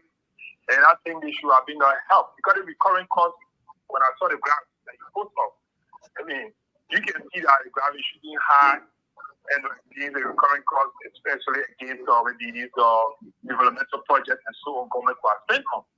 So, if we are thinking we can move forward, GST should step up their game a little bit, working along with the executives, try to see how best they can make sure the legislatures procuring vehicles should not just be given, the cash should not be given to them. If they have a very good fleet management system, they can really tap into some of the regional or international vehicle leasing programs that are no GVLP from Dubai, from the UN level, where they give like the global vehicle leasing program they have in Dubai and other places. You can, as a government agency, I think you can liaise with some of these international bodies, see how best you can get vehicles on behalf of maybe the ministry, the executive branch, and that are even the legislature, so they're taking them the fiscal cash. Because if you do the math, for the $5,000 thing, how one of your finance is making that comment. Why would you procure vehicle $90,000 within maybe 6 years? Whereby some of these guys could not, or honorable enough to them, not usually guys, you honorable some of them before coming to the house. You could not even buy maybe $10,000 vehicle on their own utility. And moreover, we got a road getting improved gradually. I mean, why the true that maybe they could have the health the road network is bad, but as time go by, you can get a 25,000 car in Kevin, maybe probably 3 years, and if you are called GSA, once the GSA appraise those vehicles to know how many mileage have gone on it before they get replaced, or maybe dispose of it, send the vehicle over. If you think you need another vehicle, a new one, after 3 years, assuming that we need to replace that vehicle. GSA to do some sort of a 10% evaluation. They can buy it themselves. Yeah, they can buy it. But thank you, Eric. Yeah, so that is one of the things I think we need to work on, because I don't see a reason why that be given cash. Thank you. You don't have to be. GSA should step up, have a fleet management system, track the system, make sure you can check the normal mileage on a vehicle where it's actually needed to be, rating out or not. Or Thank you. $45,000, 3 years after replace it. Some of them will not come back to the house. They just make it. Like you said, for example, why would you give a 9-year sensor vehicle twice? Within 9 years. So we think 9 years at 3 times. You got every 3 years. But thank you so much. All right, gentlemen. What are you hearing about asset recovery? Let me start with Aliyu. Well, asset recovery, as it stands, CDC is really battling the asset recovery team. They are at the Supreme Court now. We're still waiting on what the verdict will be. In fact, CDC have filed a complaint that asset recovery is illegal, and the president doesn't have the right to establish asset recovery outside of LACC. So that is the legal debate going on right now at the Supreme Court. So we're waiting for the outcome of that. The outcome of that will determine how far the asset recovery will go, or maybe we'll see how we can work with LACC, which would be almost impossible because the leaders there are from the CDC. So it's a seesaw battle. We'll see how it ends up. You say the filing has CDC. You say CDC filed it to the Supreme Court? Yes, it was from the. I like to say CDC because I like to say as a political party filed. No, not as a political party. The people in the CDC, they are like who? Like Finabono in them. Right. So if they took Finabono cash, it goes to the Supreme Court. Why are you saying CDC? No, but it's no longer about. It's no longer about taking the car. The car is within Mara. Yeah, but why would you describe Finabono as CDC? But she's not doing it alone though. Mind you, now there are lots of CDC lawyers involved in this. Thank you. Well, listen to our callers. Go ahead, Dukley. Anything? And this is what comes my heart. The asset recovery. Where are we? This is all part of what we've been trying to talk about when we talk about what bothers us and what really troubles us. Ali has just made an allegation because Finabono as an individual, even though she belongs to the CDC, you can't say the CDC is the one launching this legal challenge. And I think whoever is mounting that challenge, they have a point, legally speaking. But that aside, I'm not a lawyer. Probably Freeman can help us in that aspect. But the whole idea of people even challenging this asset declaration, that notion itself is part of the abnormality that is wrong with us. Because even though we don't have a legal reason to say or to justify our allegation to say this was illegally gotten or is something stolen from it, we know that's where it came from. We know we saw these people before they were in government. We saw what they had before they went to government. So just because we cannot justify or we don't know for sure where they got the money from does not exonerate them. But this is all part of what is wrong with them either.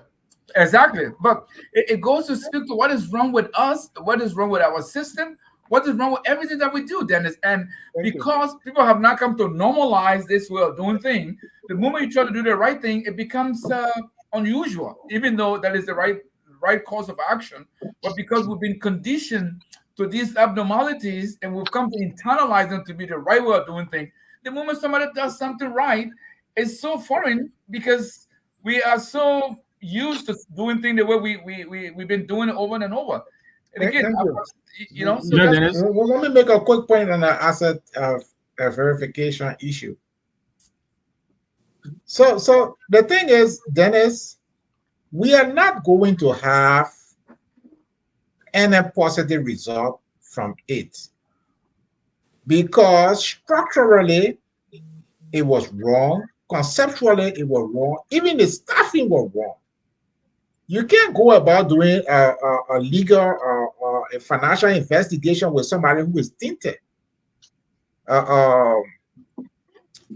Chairman, what's her name? Clark Martin is conflicted, and we all know that. And you take a serious legal investigation and put him at the head of it, and then you take other corrupt personalities that I know of, and you add them there, and you expect something to come out of it. That's why I'm saying we keep getting the prosperity and the development of Liberia upside down. We think that we can circumvent the accountability issue, we can circumvent the transparency issue, and somehow we can go abroad and we get that car that we're celebrating now, but the police had BMW, they had everything before, and they blew it because there was no accountability. So if you want accountability on asset retrieval, you have the LSCC, but you leave that because you feel that the accountability system that is designed in the LSCC is not okay. You want people who will answer to you personally and say, yes, sir, chief, whatever you say, I will go and do it. So you bring some people, put them together and put them in your office, and then you start to dictate to them. And we're not going to get anywhere with it. I just wanted to point out real quickly, Dennis, this is one of the things when we said we think there's retrogression instead of progress in this government. You know, at least when it came in initially, there were some attempts, some minimal attempts at investigations, even though we don't know the result of these investigations. For example, the LDA and the rest of it. But now, look, there is open warfare going on at the Bureau of National Commission. I think that's the name of it. You know, between my Mr. Director Dennis and Bill Clinton. We don't know what the president is doing about it. There is open warfare going on at the Asset Recovery Commission. Gonkwe has left the commission alleging corruption. Martin Colley has gone public alleging corruption. The president has done nothing about it. Now, to say that the CDC is the problem with the commission, I think is disingenuous. Yes. You know, the commission has never gotten off the ground. The president, like the councillor said, the constitution alone was problematic. He put the commission under the deputy minister of state. That is supposed to be an autonomous agency that report directly to, I believe, the president, comprised of independent people. So yeah, I heard Gracious right today. I think the Supreme Court reserved judgment. I don't know what that means. The councillor here will tell us what it is. But these are some of the things that we're pointing to that are disappointing us. Instead of going forward, we're moving backwards. We're not even investigating anymore. I am afraid to say I believe that commission as it is, if it remains that way, is dead. I don't see it going forward. Thank you. Father Washington. I think the problem with the commission is whenever I hear the name, I hear asset recovery, the counter to that is CDC, which is not, for me, that's not the way to go. Because every time I hear, like, we'll come after them, we know where they stole the money. Yeah, I mean, we know CDC. We know people do a lot of things, but why should it just be boiled down to CDC? Hey, you know, asset recovery should be recovering everything that's been stolen from our country, not just CDC. So I think that's where they have a problem, because the conception is that people in the last government have stolen a lot of money. They have all the documents to prove that, so they're coming after them. And I think that's why they're having a hard time trying to go about their work. They should just open it they'd like to be open. Everybody who have stolen money, everybody who have taken things in our country, they should be able to recover. It should not just be when we just hear the word asset recovery, next thing that comes to the CDC. So for me, I think that's where the problem is. And yeah, the councillor said we all know that the leader of the commission is conflated. I don't know where he gets his information from, but he has not provided. I'm waiting to hear him say what he has done that makes him to be conflicted. If he has committed any crime, let us know, because he said on a platform that we all know. Hey, I don't know.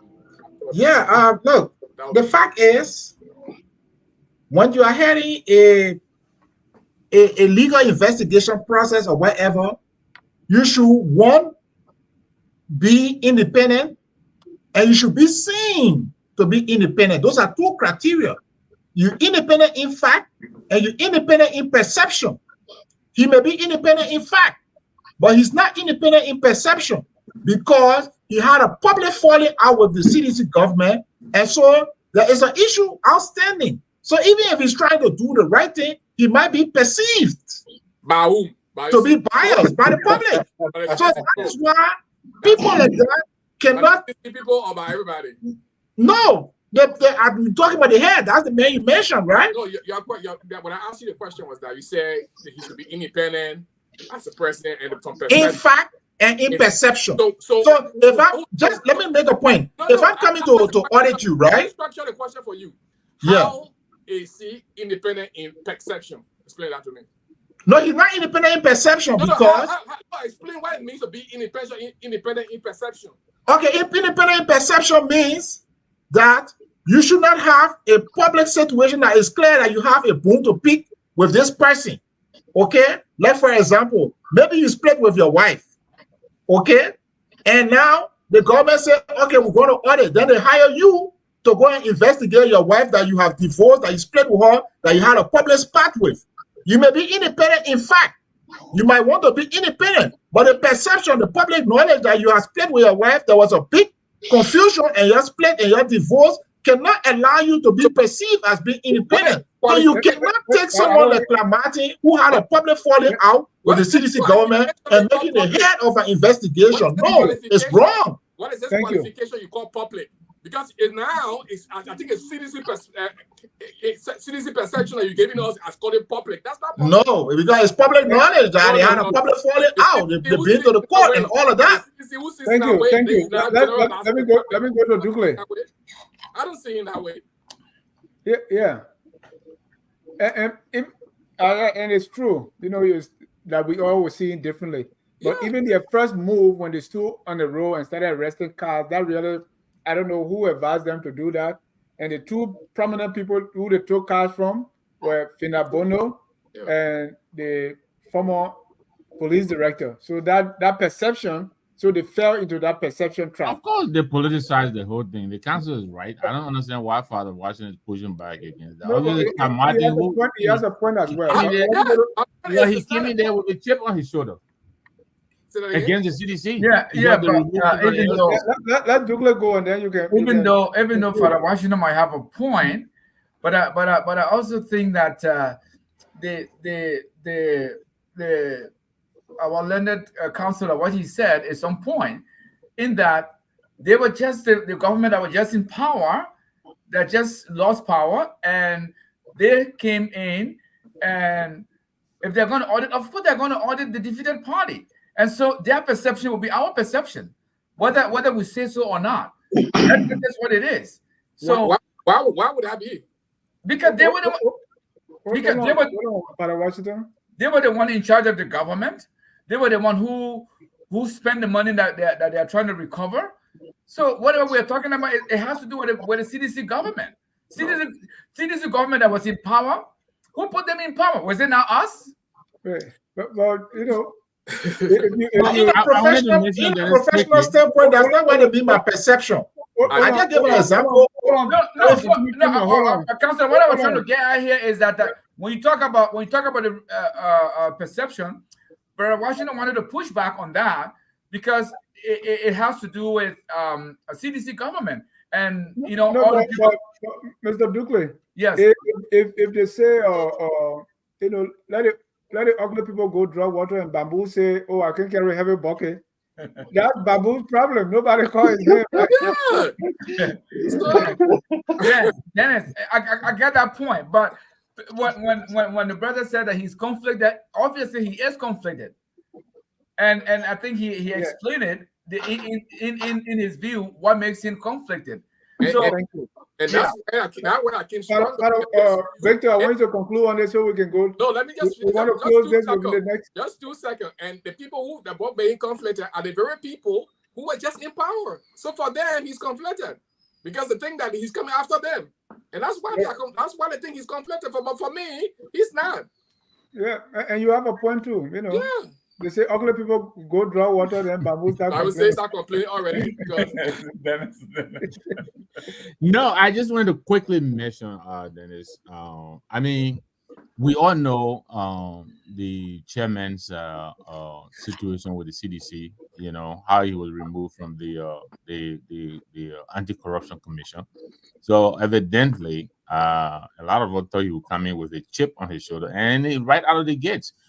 I think his attempt to go after Fina Bono, I think, was a political stand. He wanted to strike a blow as close to the president as is possible, because I really think if he wanted to get on the field and do substantive work, there are probably more than 10 sanctioned individuals in Liberia now. Could he have started with those people? I don't know. And they're all walking around there.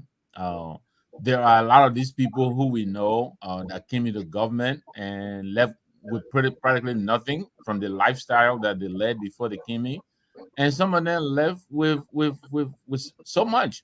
I mean, the former mayor of the city of Monrovia will be a case in point, right? So I think the way he went after the commission, I think he just became openly political. That is a problem. And then there are these allegations of impropriety that have been levied against him by his close associates, including his deputy, Mr. Gongwe, Emmanuel Gongwe. He has left the commission. He was not his deputy, though. Gongwe was not his deputy. Gongwe was not? No, that's the lady. Okay. But he has left the commission alleging improprieties, whatever his position was. Martin Colley was also another high-level official. I don't know his position. He also left, made a lot of allegations how the chairman was arranging contracts unilaterally, and they have questions about some of the figures. So I think all of these together, I think we put the current leadership of the commission into question. Therefore, the president, I believe, should act immediately and do something, if not removing these people and replacing it, if he's serious about the commission. Or where is, if some investigation or something, but it doesn't seem to me like something is going on. So, they're lacking in court, fighting over what, 60 taxi cabs or whatever that is, from the time they were announced several months ago. I mean, if that's not a mockery of the commission, I don't know what is. Thank you. And they were actually doing GSA work. Okay. Yeah, exactly. Exactly. We're about to conclude. Tomorrow, there's a story about the SBI bank, right? About liquidity issues. So we're going to talk about the bank liquidity problems, the case of SBI, right? So join us tomorrow at 3 on FOL Marketplace, where we speak business, economic, finance, and everything in between. It comes on every Saturday at 3 p.m. You don't want to miss it. Well, gentlemen, thank you. Within the next 3 minutes, I want us to conclude with 28 seconds each. Let's do your closing. Okay, let me go first so I can get out of here. Ali, please don't get out when you finish, because if we do that, then it doesn't present then it's not. Anyway, go ahead. I got you. So if you're struggling to say, but I know what you mean. Look, government decisions are not made on the basis of perception. Dennis, I know everybody here knows that better than I do. Just because someone feels this is what happened or this is what should happen doesn't mean the government will act in that manner. Somebody say some government officials were put on sanction, therefore you just go to them. These things, you have to follow the paper trail. You have to have the evidence. In order for us to get certain things done, the most urgent things done, security, especially the police, the Liberia Electricity Corporation, water and sewer, health and sanitation. We have to sometimes contravene a certain culture in that country, because the people that got their knees on their neck are the contemporary legislators. If you pay attention to what's really happening, you will know that the president of Liberia is not as powerful as most of African presidents are, because of this whole American democracy we have.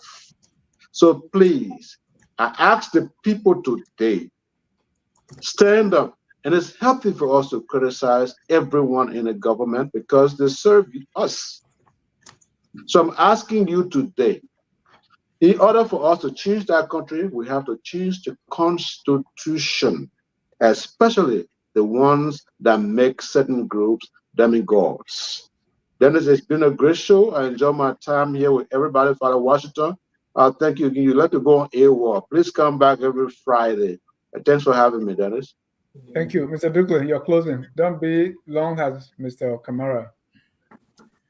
Well, Robin. I think we are only we are contributing our little part, and I just hope that someone somewhere is listening. You muted me, so I can't hear you. I said we are all doing our little part, and I hope and wish that someone somewhere is listening, and at least they will take heed to some of the things that we are talking about. We are all here. Our objective is to see our motherland better. We want to see it improve. We want to see it doing better than what it is doing. So I don't think anyone on this platform will tell you that our intention is to bring down the government or no. But it is incumbent on us as patriots to say things the way we see them, and also not only to criticize, but to also speak about ways that we think that can improve things as we see them. And I want to thank all the panelists for being here today with us. Thank you very much. Thank you. Father Washington. Teddy, thanks for having me. I think it's been an excellent show, and like we come every time to provide education and information for our people. I just like to make an appeal. I mean, sometimes I get the impression that the president wants to make radical decisions. I think it's time to make these radical decisions because the people themselves know what they want in that country. Everybody knows what the Liberian people want. So if you want to make radical decision, if I was president now, I'll make a radical decision and let the legislature impeach me. That's what I would do. And let's see what the people will not come against them. I will make a radical decision, let them try to impeach me, put them against the people, and let them remove me and see what the people are going to allow it. And I think that's what I want him to do. Make some radical decisions. Say, hey, we're going to cut this thing. If you don't want it, and you want to impeach me because I do it, let's see what the people are going to allow it. And that's the way to go. And I think that's the only way you're going to transform that country. But if he doesn't also have if he's also scratching your back, they're scratching their back, scratching his back there, I don't see anything that's going to change. So for me, I think that's the way to go to change our country. Now someone needs to stand up. If the president can do it, the legislators can do it. The people should stand up and say, hey, it's time now that walk up this morning for our country. Invest it on the people, don't invest it on yourself. Thank you. Anthony Freeman. Yeah, I say we are going about the development issue the wrong way.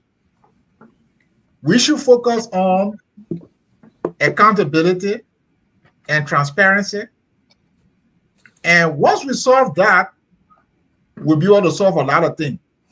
For example, if you pursue accountability, the first thing you would do is, if there is a wrongdoing or if there is a corruption or violation of law, you will stop it. That's the first thing. The second thing it does, it will allow you to recover.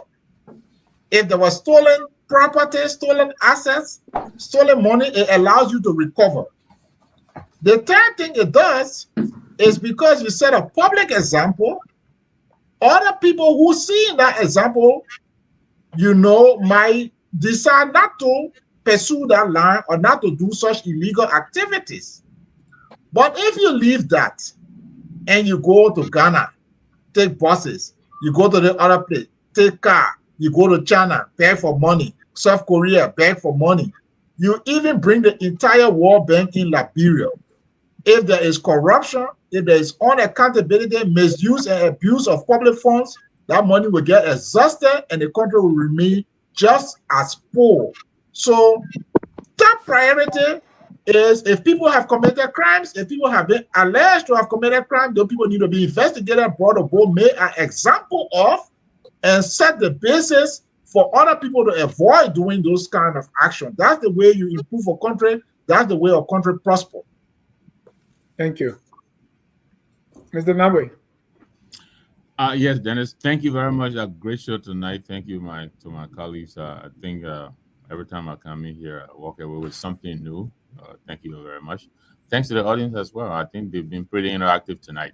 Look, there are a lot of things that are wrong with the country. We all agree. But I really believe the legislature right now, yes, the executive is also, has its own problems. But I think we need to shine some light, more light on the legislature. I think they're one of the major problems we have in that country. The amount of money that is being poured into the legislature for, what do they do? What are the laws they're making? This president came in. I think he's uniquely placed to tackle this problem because there's why believe that it's widely believed he's not going to run for re-election. So he has a singular opportunity to take some of the hard decisions. Just like I believe President Weah was uniquely placed to take some hard decisions because he was a populist president. The president came in with a lot of love. And I think the people were ready to swallow some of the hard decisions he was going to make. He never did. Yeah. And unfortunately, this president has now mustered the courage to do something. This business as usual, and sometimes even worse, he has to do something about it. It doesn't make sense. This is a president who is an agriculturist, right? The arrest has A in it because of agriculture. Where is the program for agriculture, for Christ's sake? Where is the attempt to create private jobs? Where is the attempt to do anything? He's traveling all over the place. Yeah, he's begging. Why is he begging? We have so much money right under his nose when he could cut some of these. Look, why are we giving? I think there are 17 electoral districts in Montserrat County, plus the 2 senators. That's 19 in total. Why do they need $45,000 vehicles? I can understand maybe someone who has to travel to Maryland County or somewhere over here. Why is that happening?